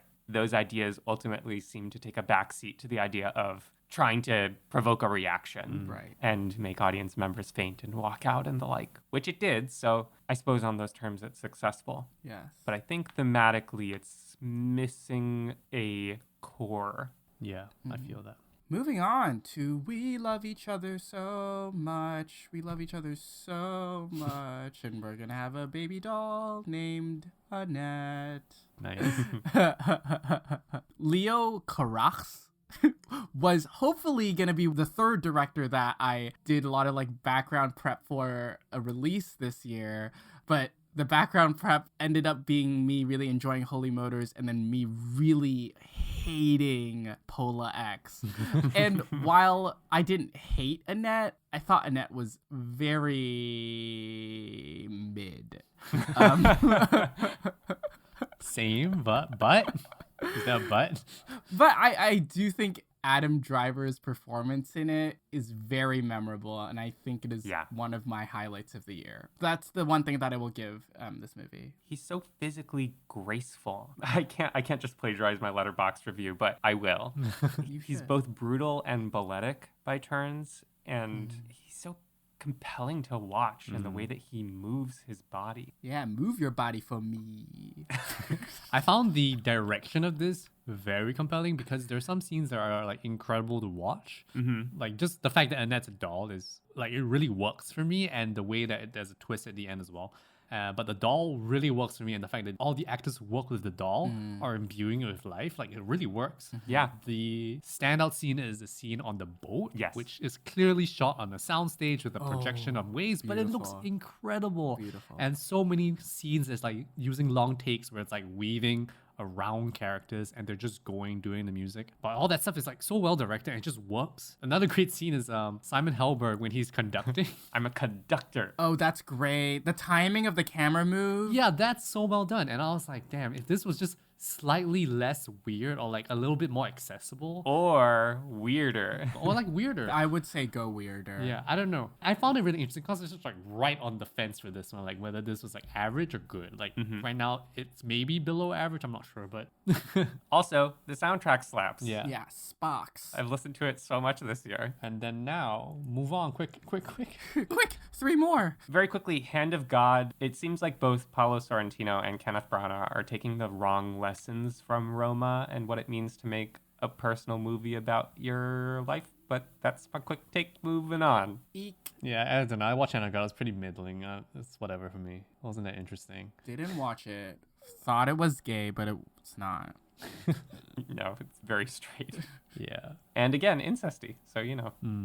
Lovely. The prettiest photography of the year for me was definitely This Is Not a Burial, It's a Resurrection. Ben, I wanted to ask what you thought about this because I think we had similar takeaways.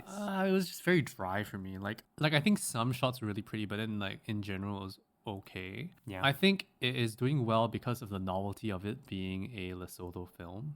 I just wish it could have done more to, I think, like invite you into this story that is about modernization of this village. And it's just like such art house, slow international cinema for me. Not really quite my taste, I think. And I wanted to get into it, but I was just slightly bored the whole time, unfortunately. And if you think about the grief of the central character when she loses a son, like that's just kind of the entire emotional tenor of the entire film. And you're just there the whole time. And then there isn't really like a plot or emotional plot for me, or it could have maybe done more in terms of like trying to rounding out the village, like the cast that is in the village, but then you're just laser focused mostly on the central character, and yeah, it kind of bounced off me as well. This is maybe an unfair take to lodge.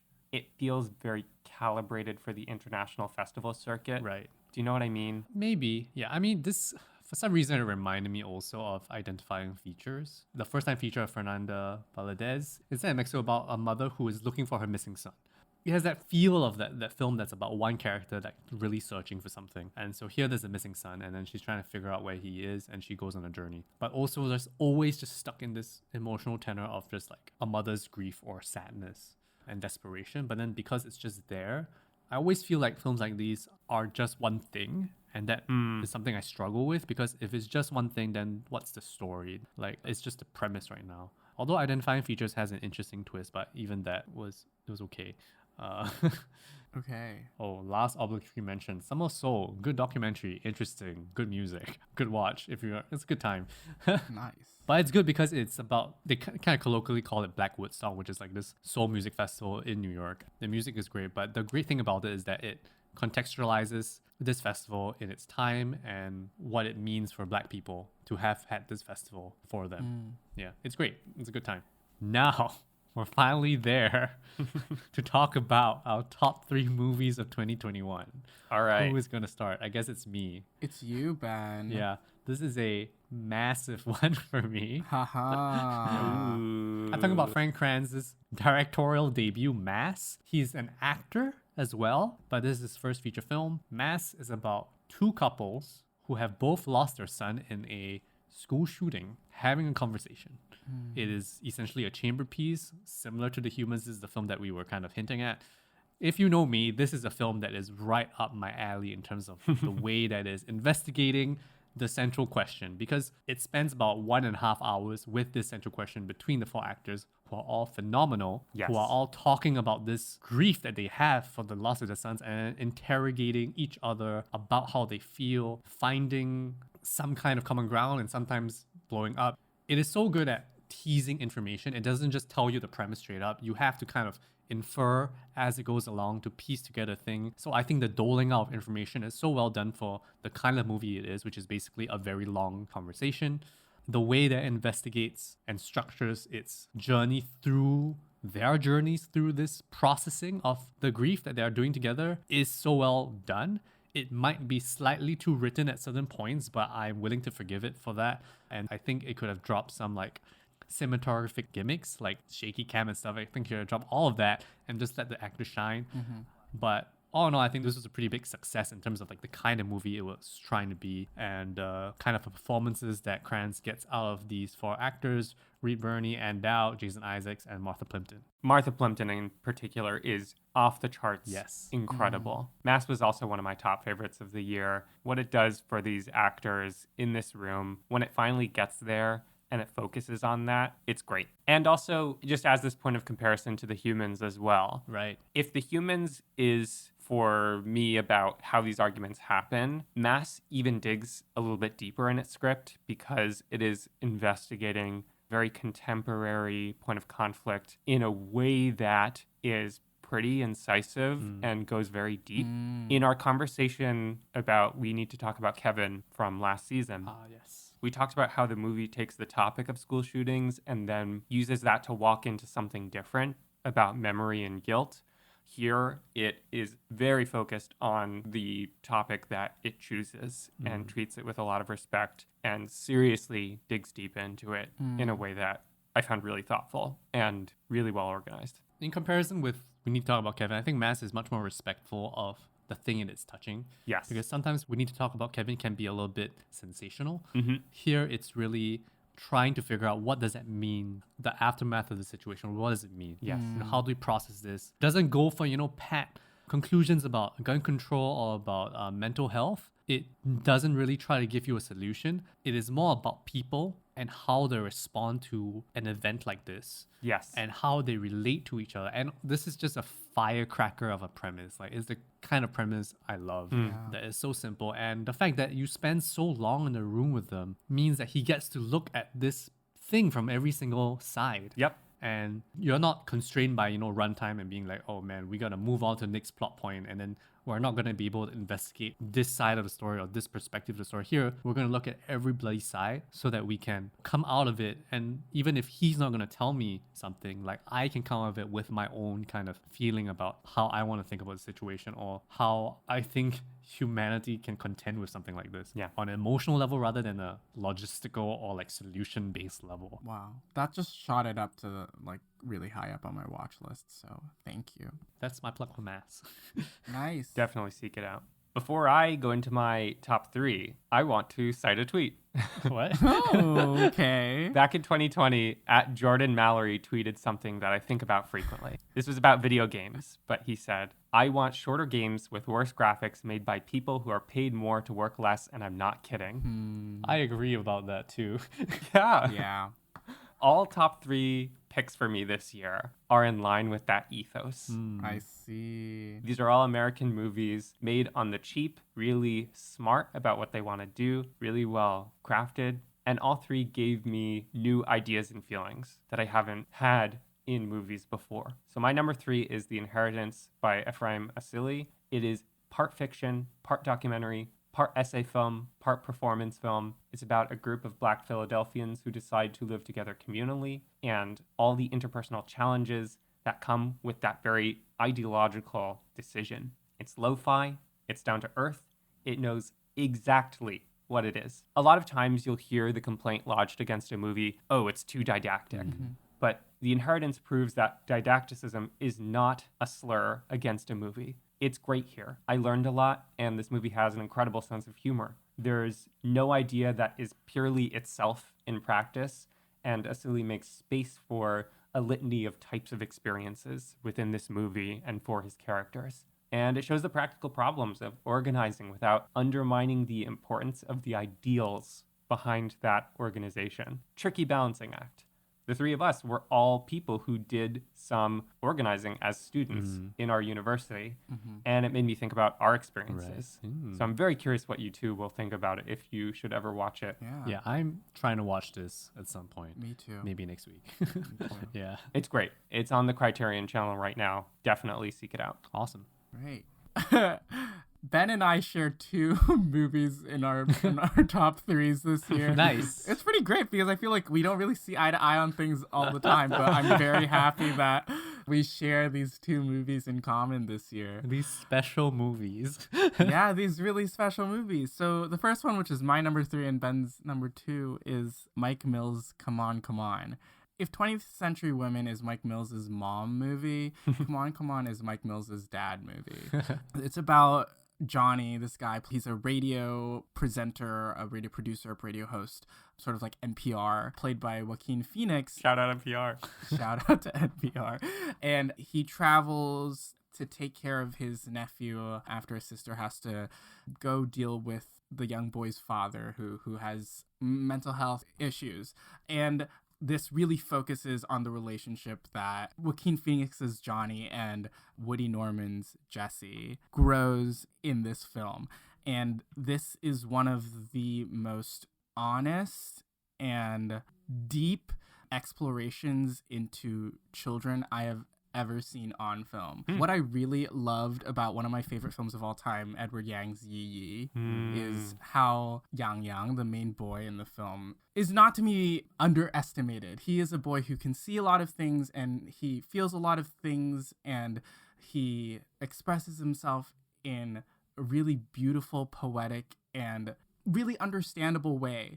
And I think what Mike Mills explores in this movie about how incredible the youth of today is and how the way that they see the world can really change the world for the better. And this is not only through Johnny and Jesse's relationship and the conversations that they have and like the beautiful relationship that forms and is shown through this movie, but also through Johnny interviewing a lot of teens for his radio show and asking them about what they think about the future. And these segments, which I think are probably documentary. They're definitely documentary, yeah. He just like straight up asks these kids, oh, what do you think about the future? And then they answer. And every time they answer, it just like brings me so much hope about the future, even though everyone is talking about how dire the future is. I don't know.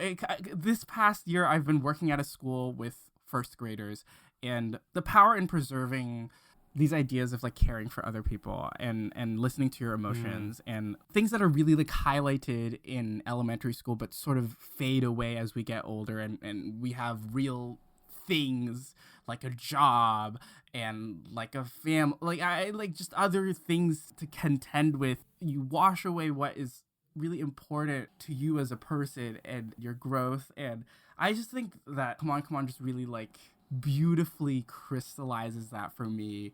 Even though you could say that the main relationship between Johnny and Jesse is very tumultuous and contentious, but there's I don't know, there's an inexplainable beauty to it, and it's fucking fantastic. Wow. Yeah, this was my number 2, and I agree completely with everything you just said, Wilson. This is such a precious film in terms of like its optimism and the gentleness of the way that it's handling the situations. I can maybe argue maybe too gentle at some points, almost like conflictless to a fault, but this is the kind of movie I need. This is like so simple. Like this is the kind of hangout movie I need. Kids are hilarious, and Jesse is especially hilarious. I don't know how much of this is written, but like he just says the darndest, weirdest stuff. And I don't know, it's just like a great hangout movie in terms of just watching his uncle and his nephew hanging out and doing stuff. But I think the documentary aspect of it really floored me because I just did not expect it. And having that kind of coming up every so often in the film really elevates it because then it kind of gives it a perspective. It's not just a hangout movie, you know? It has something to say about kids and like the future. It's a really precious film. I really enjoyed it. Like, it's so good. Yeah. Yeah. Oh, I love it so much. I gotta watch it. I loved 20th Century Women. I think it's better than 20th Century Women. Ooh. Yeah, I think probably for me too. Because 20th Century Women, I think I bounced off me. But this one, I think because it's simpler, like more bare bones, Yeah. almost Spartan. It's black and white, you know? It's just like, Really, yeah. like simple. Yes. This is it. It's just about a relationship. Yeah, and it relies a lot less on like the cultural touchstones and references that Mike Mills really likes to use a lot in work. The way that he uses it in this is really beautiful and very subtle and just works very well with everything. My second favorite movie of the year is another look at the youth of today and the forces that shape them. Jane Schonbrun's We're All Going to the World's Fair. Oh, this is Jane Schonbrun's first feature. It's about Casey, who is an alienated teen who takes the World's Fair Challenge online, which involves taking an initiation and then recording vlogs of the mental changes she may or may not be experiencing. And then a stranger reaches out to her with an urgent message about her videos. This is one of the first movies that really understands not just the terror of the internet, but the inexplicability and inability to trust that comes with the internet and how the internet shapes your identity, especially as a kid. All three of us are part of the first generation that really had that happen to us. It feels eerie to watch. And it is also about dysmorphia in a way that I believe Schönbrunn has spoken about, in ways that, if you're interested, I encourage you to seek out. The only thing about the ending that I'll say is that I have a theory that it is not exactly what it seems to be. Another movie where I can't really talk about the ending, but there's a lot going on under the hood here. Yeah, don't you fucking spoil this movie for me. Do not spoil this for me, please. I will not. It's great. Just finally, there are movies about the internet that really reflect the experience of being very online. I'm sick of the internet. Get rid of it. Take me out. Take me out. Kill the internet. Make it like the third section in Wheel of Fortune and Fantasy. No more internet communication. Yeah. My number 2 is Ben's number 1. Oh. And Ben, do you wanna start out first? And I'll... Oh my god. My number 1 is a very small movie. Oh. You could say it's petite. Oh. It's Petite Maman. Translates to Peter, my man. This is my only 5-star rating of the year. This is a perfect gem of a film. Celine Sciamma does not miss, and she knows exactly what to do. Like, you look at Portrait of a Lady on Fire, that's like a big period film. She knows what to do with that. Here she goes downscale is a story about a girl who goes to her mother's old childhood home, and then they're packing up, and then she meets somebody magical and cool and finds a connection. I love this kind of film that I cannot explain to you why this is so emotionally resonant. Like, the situation is somewhat magical, and what it means to the character and to me is something I cannot tell you, but then when the ending comes, it just feels so emotional. It is kind of like a live action Miyazaki film. Many have said that. Yep. But it's so innocent, and I don't know, I just loved it. And I love how she does this with a very bare minimum. And a lot of the films that are my favorite films of the year have been about the bare minimum.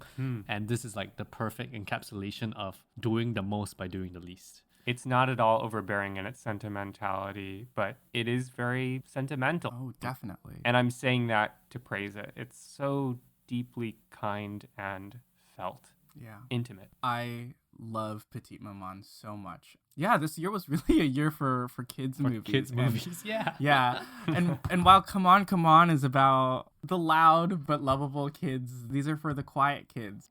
Yeah. That's not to say that there's not a lot to be like gleamed from these scenes, but so much of how you see how these kids are feeling is through their actions. And I think the nervousness of making a new friend, but then figuring out that this connection is so powerful and beautiful and incredible, and then furthermore, the decisions that you make knowing the power that you possess was just so touching to me. And it doesn't overstay its welcome at all. Sciamma deciding to go back to kids after Portrait of a Lady on Fire was probably one of the best career decisions that she could have made this year. I think it fit the moment. It fit the moment really well. Please go check it out. For me, Come On is like me looking at kids like an uncle. But then Petite Maman is like me going to this movie and I'm a kid again. You are the kid. Yeah. I love movies that are about aligning you with the kid's perspective, and this is one of them. It does it so well. I like that, Ben. Sciamma just has such a beautiful way of placing you within a scene, like placing an audience within a scene and aligning you with the character and their perspective without doing anything flashy like a POV shot or whatever. But it's just what her camera lingers on, what her edit lingers on. It's sort of like watching magic is watching like Sciamma make movies. The kindest magic there ever was. Well, if you're sick of warm embraces, get ready for my number 1 pick of the year, Mad God. Look, the two of you both know that I cannot shut up about this movie. Yeah. Let me just be very clear right out the gate. This is a once-in-a-generation movie. For real. Nothing like this exists. I am a lover of stop-motion animation. I grew up watching the Aardman movies, Wallace and Gromit, and there's always this fanciful joy at seeing these still objects come to life and move. What Mad God proposes is, what if that wholly unique and delightful art form were used for evil instead? Oh.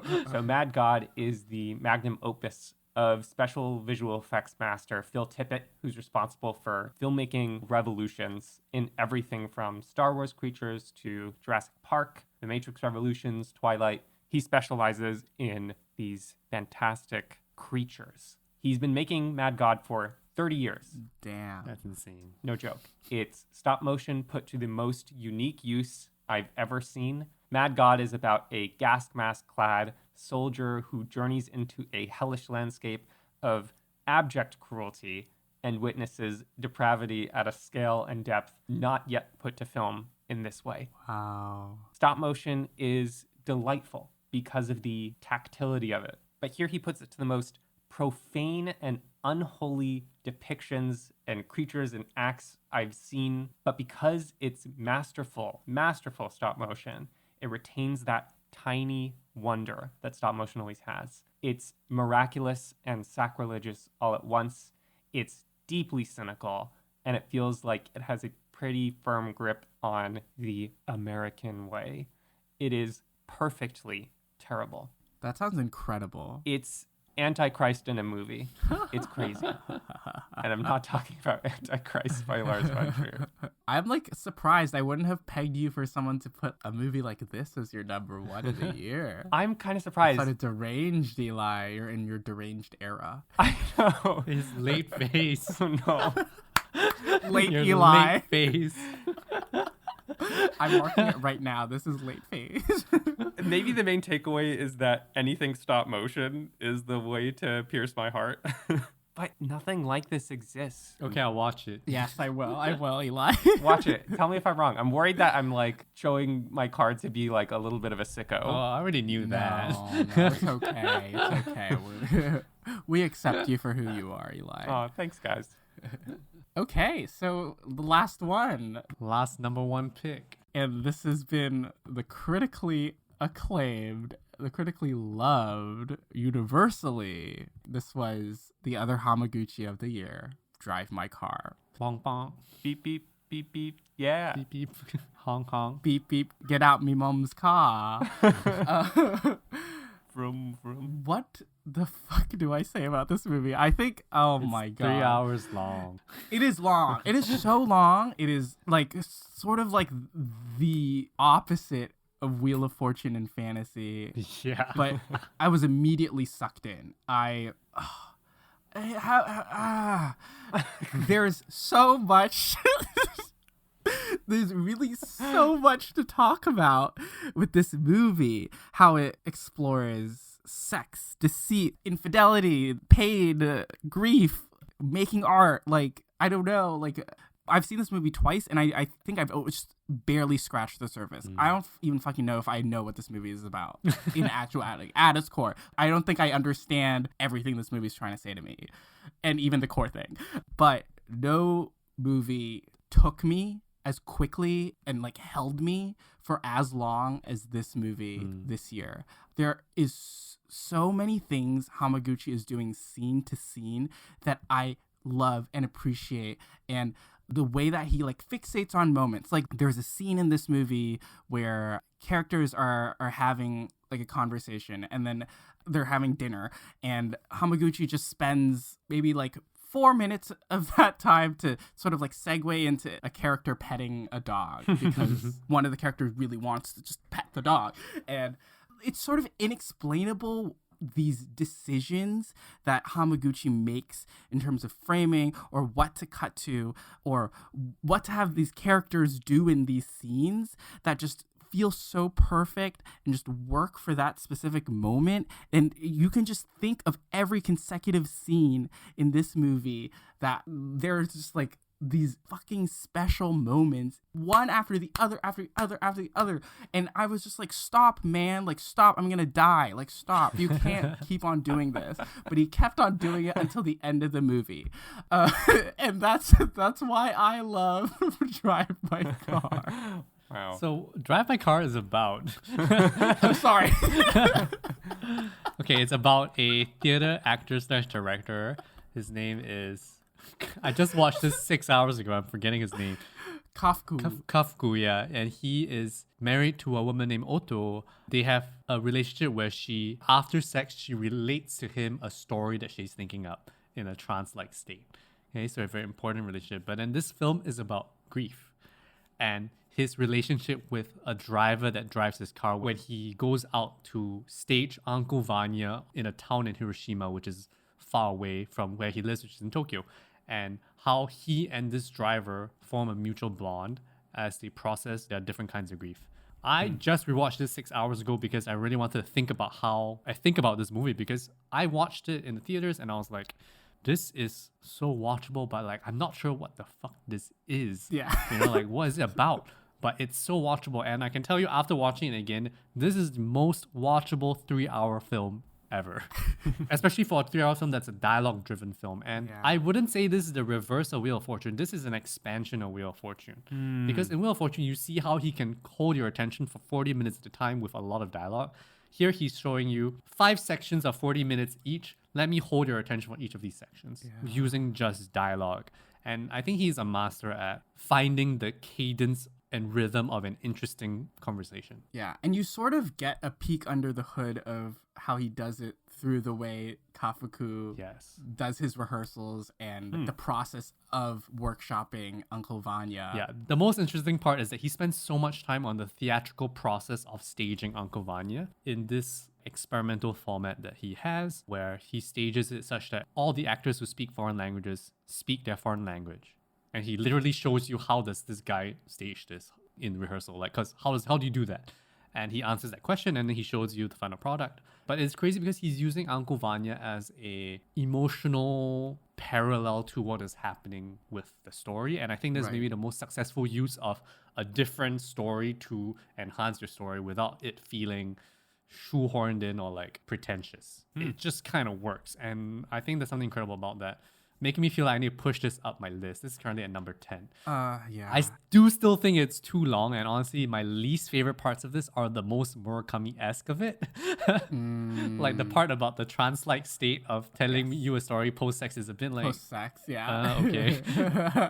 Like, my favorite parts of this are actually the most mundane, simple stuff. The stuff that is most reminiscent of Wheel of Fortune and fantasy. Yeah. Like the chance encounters, the little moments of mundane magic. Like, I think that's the parts that Drive My Car really, really speak to me. Yeah, Hamaguchi is on a fucking roll. House of Hamaguchi. Yeah, but I'm really impressed that the major critic circles have all kind of swarmed on this as the one to prop up. Really surprising. I think it's just hard to hate. Even if you don't understand it, there's a magical power to this movie that just holds you. Oh, and also my dream car. That's such a beautiful car. There's a red Saab in it, and it's so gorgeous. This is like the main character of the film. Yeah, the titular car. Saabs are supposed to be really not very good cars, from what I know. That car's a death trap. There's definitely no airbags in it. Look at it. God. Yeah. It's like an old car. It's old, but he keeps it. He keeps it well. He keeps it Yeah, well. but are there airbags in it? I don't know. I would raise a child with that car. Okay. I don't know. Anyway, that wraps up our top films of 2021. Oh my god, this episode's gonna be 3 been hours 2 long, hours. guys.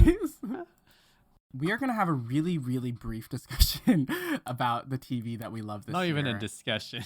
Or we're just gonna lay out Shout out. some TV shows to watch and why you should watch it. Okay, The White Lotus. Mike White has made a TV show about the worst types of white rich people, and I loved it this year. Yeah, it's good. Yeah, good writing, good performances. Happy it's coming back for season 2. Ben? My first shout out is an animation called Arcane. It's based on League of Legends, the video game.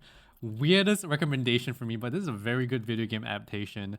Very, very strong plotting. So much happens within the first season. And yeah, I haven't seen such good fantasy writing and like world building in a very long time. So, I mean, it's kind of exciting.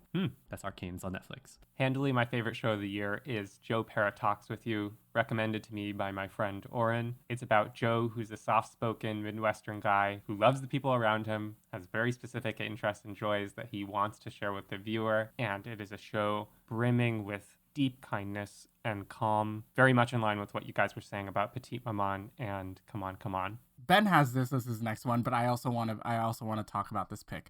Pen 15 by Maya Erskine and Anna Konkle premiered its final season, or final half of its season this year, and it was incredible, and I think it was So good. the perfect end to what is one of the best comedy shows of the past few years. I think there's so many hilarious moments, but I think there is something so truthful and beautiful about seeing these teen girls grow up. And even though we are men, my good friend and illustrator of the show, Justina Yam, she loves this show, and I think the way that she was able to relate to both Maya and Anna over the past 2 seasons has been incredible. And if you haven't seen this, what the fuck are you doing? Go watch it. Yeah, seconded. Moving on. This is like a mid-pick, but like really funny. I've been watching Search Party since season 1, and every time I watch a new season, I'm like, what the fuck is this show? Like, do I even like it? But I just kept watching it and I realized this is one of the most inventive comedies of recent times. Not always a hit. I think this last season kind of went on a little too long, but this latest season they talked about cults and millennials and like influencers, and like it kind of works. It doesn't always hit the mark, but it's really funny, and the main characters are all 4 idiots. They're all millennials who are like a bit full of themselves, but the world always finds their way to helping them somehow, and they start a cult in season 5. John Early is so good. He's so funny. He's hilarious. And I keep telling my friend he looks like him, and that's why every time he's on screen it makes me laugh even more.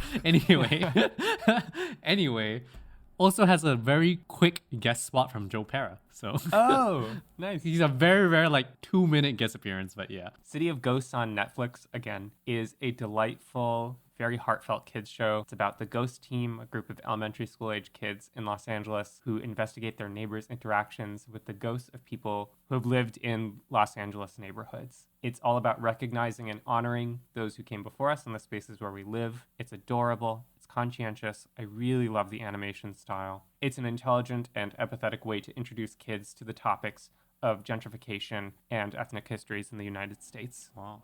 Great recommend for if there are any parents listening. I'm going to talk about the only thing coming out of Marvel that will put my stamp of approval of this year, and that is Kate Herron's first season of Loki. I think this was very, very, very well done. I never really appreciated Loki as a character in the movies, but this really was a big 180 for me in terms of his characterization and also the directions that the story took in this season, and how this show sort of opened up the world for the next phase of the MCU. And I said earlier in this episode that I really appreciate when the MCU does its big moves, and I feel like Loki is a low-key big move in the MCU this year. And I want to shout out Autumn Durald, who DP'd the show, because I think this is one of the best looking things coming out of Marvel, like literally ever. The Loki lighting, the texture of everything. I think it's really well thought out. Production design's pretty good for this one too. Very worth watching. Oh, it's my turn. I want to shout out a very small little British, I think. Is it British? Yes, it's British. It's a British TV show called Feel Good. It has 2 seasons, 6 episodes each. The second season came out last year. It's on Netflix. This is a British comedy series that's created by Mae Martin, starring her. It's like a romantic comedy where she falls in love with this girl named George, played by Charlotte Ritchie, and they have a relationship. It's really a series that covers their relationship, and it's funny, but season 2 of this show is the only thing last year that made me cry. Oh, wow. So you only cried one time last year. I mean, I don't really cry when I watch stuff, but like this thing actually made me physically cry, like with tears streaming out of my face. I don't know why. I mean, it's a story about finding love, but it's also kind of about May's neuroses and like her addictions. And I think it has a very interesting ending where she investigates over the course of season 2 something that happened to her when she was a young teenager who ran away from home. This is really good stuff and really easy to watch. It's just 12 episodes, 20 minutes each, and pretty funny. Disclaimer, I cried during Loki, so put that for Loki as well. Okay, yeah, that's a low bar. One out of how many? I'm not going to tell you the denominator. The show that made me cry, which I didn't expect, was Love Life on HBO. Marcus Watkins is a 30-something who, over the course of a few years, finds his way from heartbreak into satisfying relationships and a general aimlessness into the person who he wants to be. It's entirely moving and satisfying. It's simple and predictable. I don't say that as a bad thing. It's clear and well done. And oh my God, I cannot overstate how compelling and watchable William Jackson Harper is. It's incredible. I watched this show in one day. Like, I watched all the episodes in one day. And I hadn't seen season 1, nor do I plan on seeing season 1 after season 2 because they're sort of like anthology seasons. But it was so charming and it was so feel good. And Yeah. I don't know. I really love the structure of the concept of the whole show where every episode is a different love of Marcus's life. And very easy watch. The comedic relief character, Christopher Powell, is so funny. He's also from Detroiters, and I want to see him in a million more things. He's really hilarious. I'm going to move on to my next pick, which is HBO's Generation. This is a show that was canceled, unfortunately, after its first season, but I really implore you all to watch it. It is created by then 17-year-old Zelda Barnes and her 2 dads. Damn. She just wanted to make a show about real teens, the teens that she wants to see on TV. I think this is heavily inspired by Scum, heavily inspired by Skins, and I think it is sort of like a worthy heir to those teen dramas. Whereas like Euphoria sort of like goes the way too melodramatic end of things, I think this has a lot of compassion and a lot of love for its characters. It has the most queer cast of kids ever seen on TV. Like, I think everyone in this show, or like most of the kids, are queer, like more than 50% of them.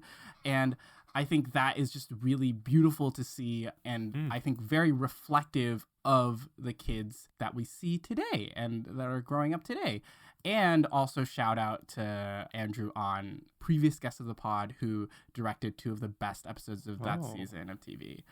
And also a quick shout out to Naomi Osaka on Netflix, which is a show that Garrett Bradley directed that I worked on, and it is quite good. It's good. It is quite good. I think Garrett applying her sensibilities to what would regularly be a pretty down the line doc about an athlete is just really special. The amount of like insight and connection that she's able to make with Naomi, who has been like historically like pretty closed off to like the media and the press.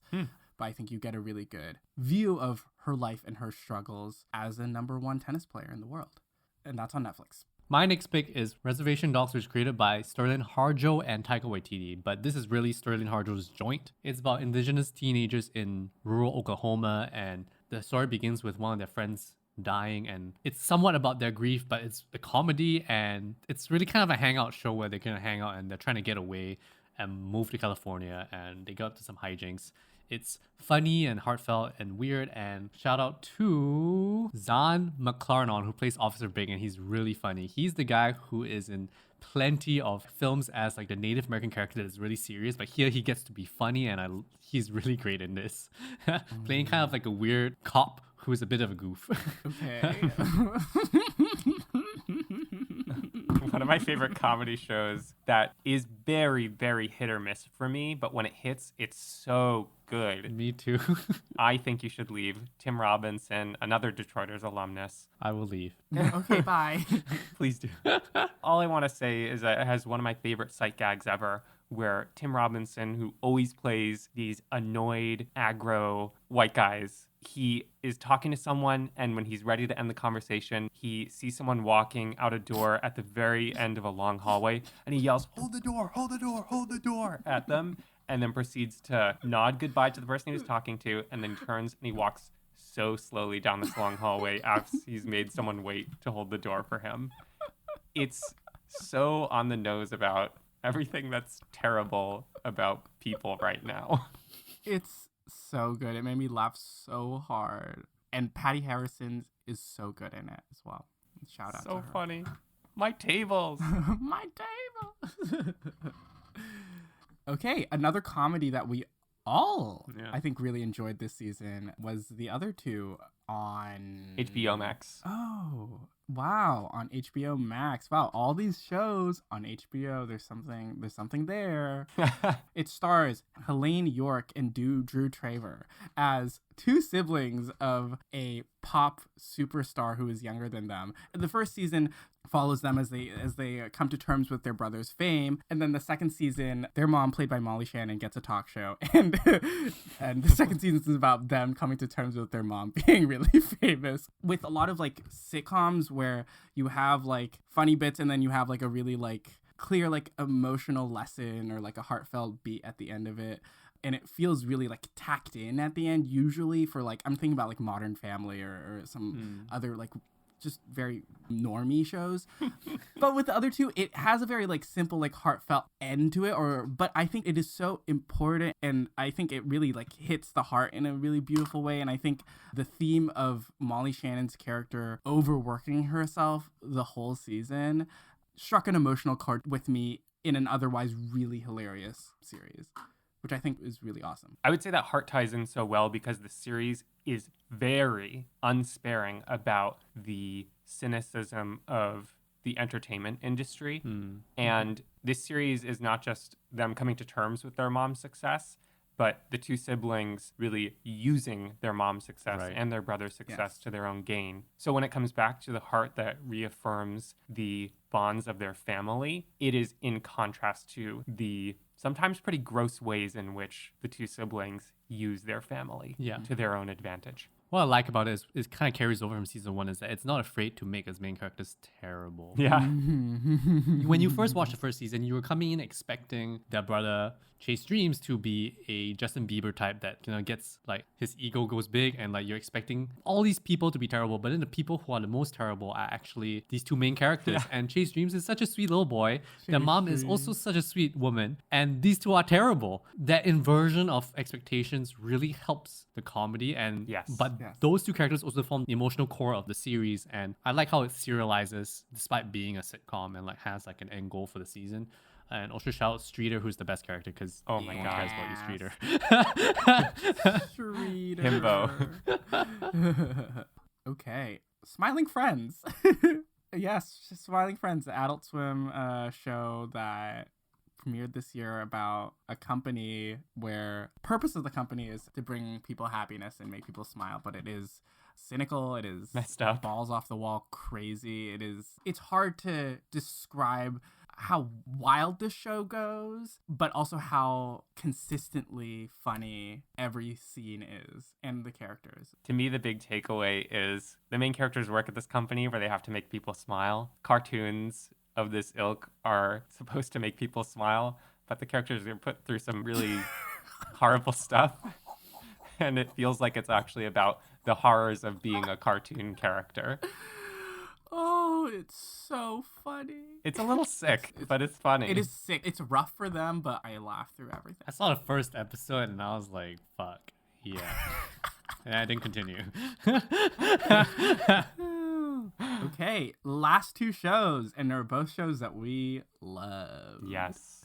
After Nathan For You, there have been a lot of shows that play with reality and real people in ways that are sometimes mean. Like Nathan For You, definitely. Eric Andre show definitely gets mean. How To with John Wilson is in the documentary lane as well, but it's a lot more observational, and I find it very empathetic. So John Wilson and his team film moments of human absurdity and construct episodes around a theme pertinent to Wilson's life. I think season 2 of How To, it was not as like shockingly good as season 1 because I knew what I was expecting. And I think the last episode of season 1, I think John Wilson really like honestly comes to terms with the early stages of the pandemic. And I think nothing this season really reaches the high of that last episode, but it is still such a joyous watch. And the amount of times I'm like, how the fuck did he do it? Like I still don't understand if he writes to the videos that he gets or he writes and then asks people to find the videos for him. It still confuses me, and I just think someone is just like, it's simulation of New York City. I think this is a show that, like, if you have spent any time in New York at all, like as a visitor or anything, you will understand the kind of perspective you have and the kind of people watching nature of it. I feel like season 1 is better because season 1 is more organic, whereas season 2 feels a bit more written because every episode there's a little set piece where he goes somewhere. And it feels like they researched the funniest thing to go to, whereas season 1 might be that way, but feels a little bit more organic to John Wilson's journey through the episode. Whereas here, the way you get into those is he just cuts to a place. Whereas you get more of a journey in season 1 where like he meets somebody and that person introduces him to somebody and then he like finds this weird person that he has never met before. Whereas season 2 feels a bit more constructed. Although I really, really liked the insights to John Wilson's actual life that are already absurd, that cannot be written. Oh my God. The most alarming of is the one that's about a cappella. Yeah. I'm going to leave it at that. To me, the highlight of the season is when Wilson goes and visits an Avatar fan group. It gets really real into what that movie means to these people. It's strange and unsettling, but still very honest and empathetic to these people. Yeah. Even though, like, when you first meet the Avatar, like, we're talking Avatar, like, the Blue People show, not the Airbenders. When you first meet them, the immediate reaction is, haha, the strange fan group. Yeah. But then as you spend enough time with these people, then you come to understand them and, like, really come to empathize and be on their side and, like, understand their fandom. And, like, that's what I appreciate about something like this. You don't just stay with the haha, you move past that. And you can still have the initial comedy, but then you can move past it and like come to some kind of human understanding. I think that's very rare because comedy can be very mean. Yeah.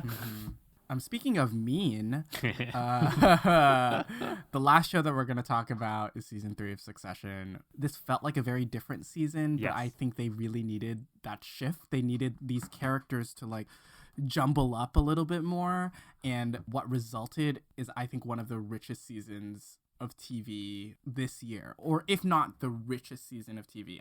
I think everyone working on the show knows that it's hot shit and is really like delivering this season. No one is phoning in a performance this season. Everyone, all the siblings, Logan, like literally everyone in that show is giving it their all this season. And I think Jesse Armstrong, the directions that he takes some characters this season, I really loved. I really loved Tom this season, and I really loved Shiv this season. Like, I think both of them really clinched it this season for me. I like Succession. I never know what's going on. I don't know if this is other people's experience of Succession, but like I never know what's going on. I just know what is happening. What do you mean you never know what's going on? Sometimes I feel like I don't understand the logistics of what they're talking about. Okay. Yeah.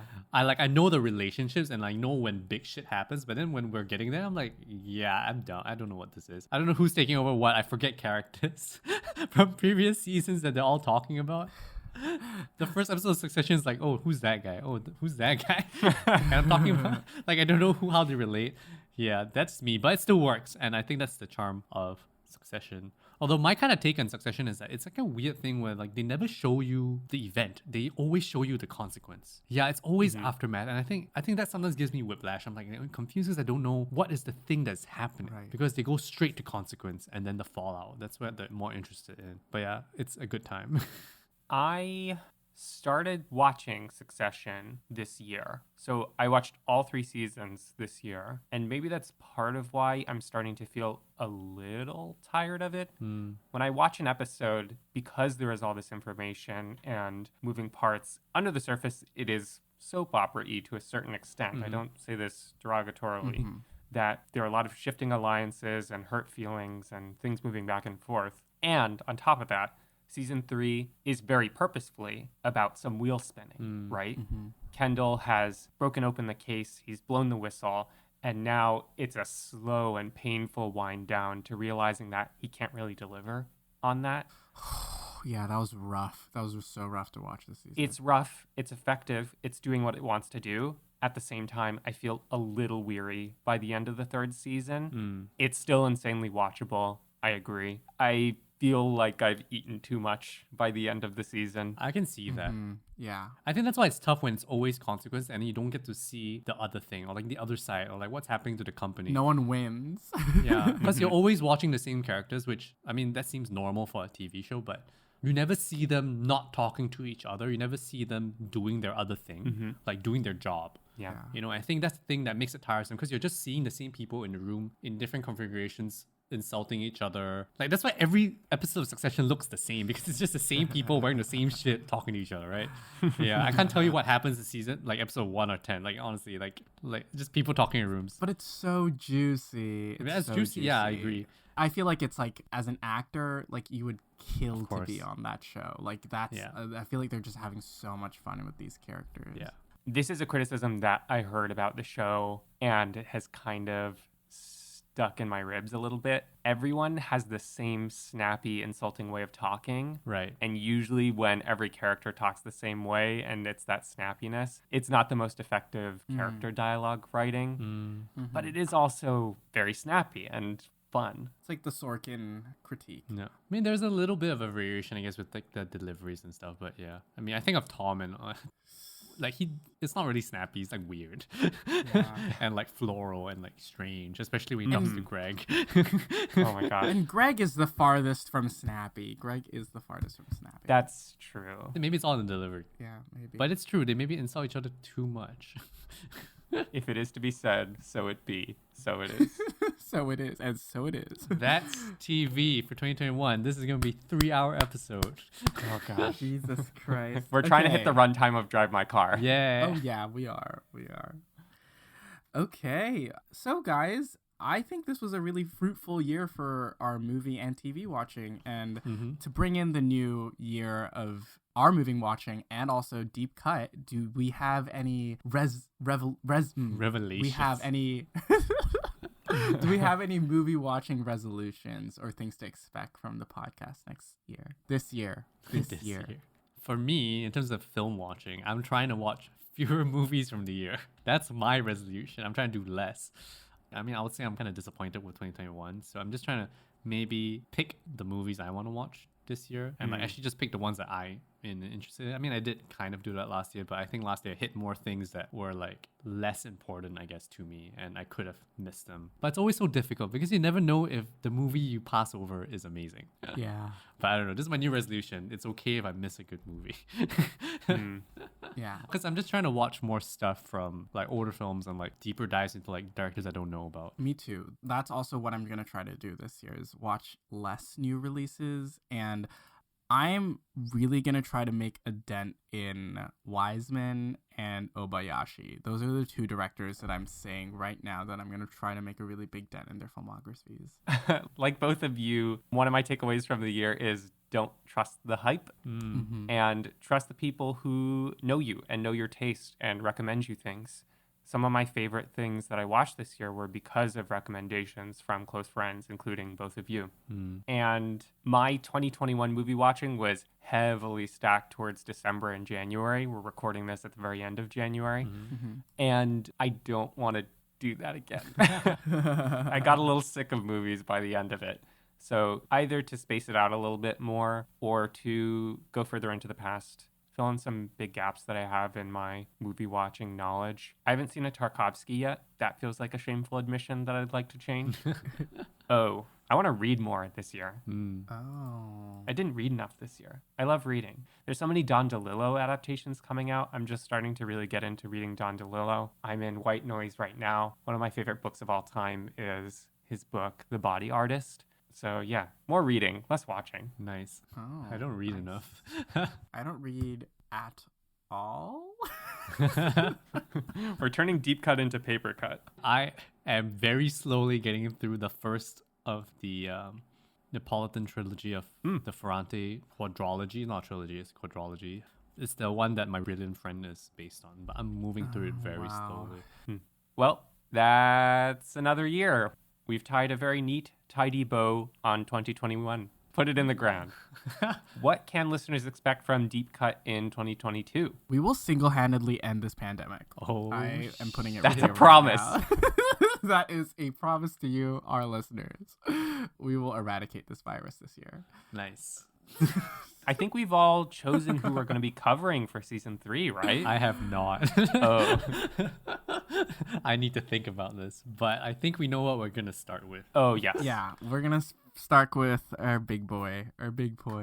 I'm ready. All the leaves are brown Oh. and the sky is gray. That's a good teaser. If you know, you know. You know, you know. If you don't know, you're listening to the wrong podcast. No, I'm kidding. Do not gatekeep Deep I'm Cut. kidding. But not a lot of people listen to us anyways. So let's try not to alienate more people. All right, everyone. Thank you for listening to this episode of Deep Cut. Please rate and review because that helps us keep making the show. Be sure to subscribe to us where you listen to podcasts so you'll know when our next episode drops. Keep up with Deep Cut on Twitter and Instagram at DeepCutPod. Join our growing community on our Discord server, to which you'll find a link in the description. Thank you to Justina Yam for our beautiful, beautiful artwork. Thank you. I'm Wilson. I'm Ben, I am Eli, Take care. and we're looking forward to talking about more movies with you. Next Next year. this year, though. It's this year. This year. 2022 year. is this year. Next month. Yeah, technicality. Next week. I don't know. Okay, love y'all. Mwah.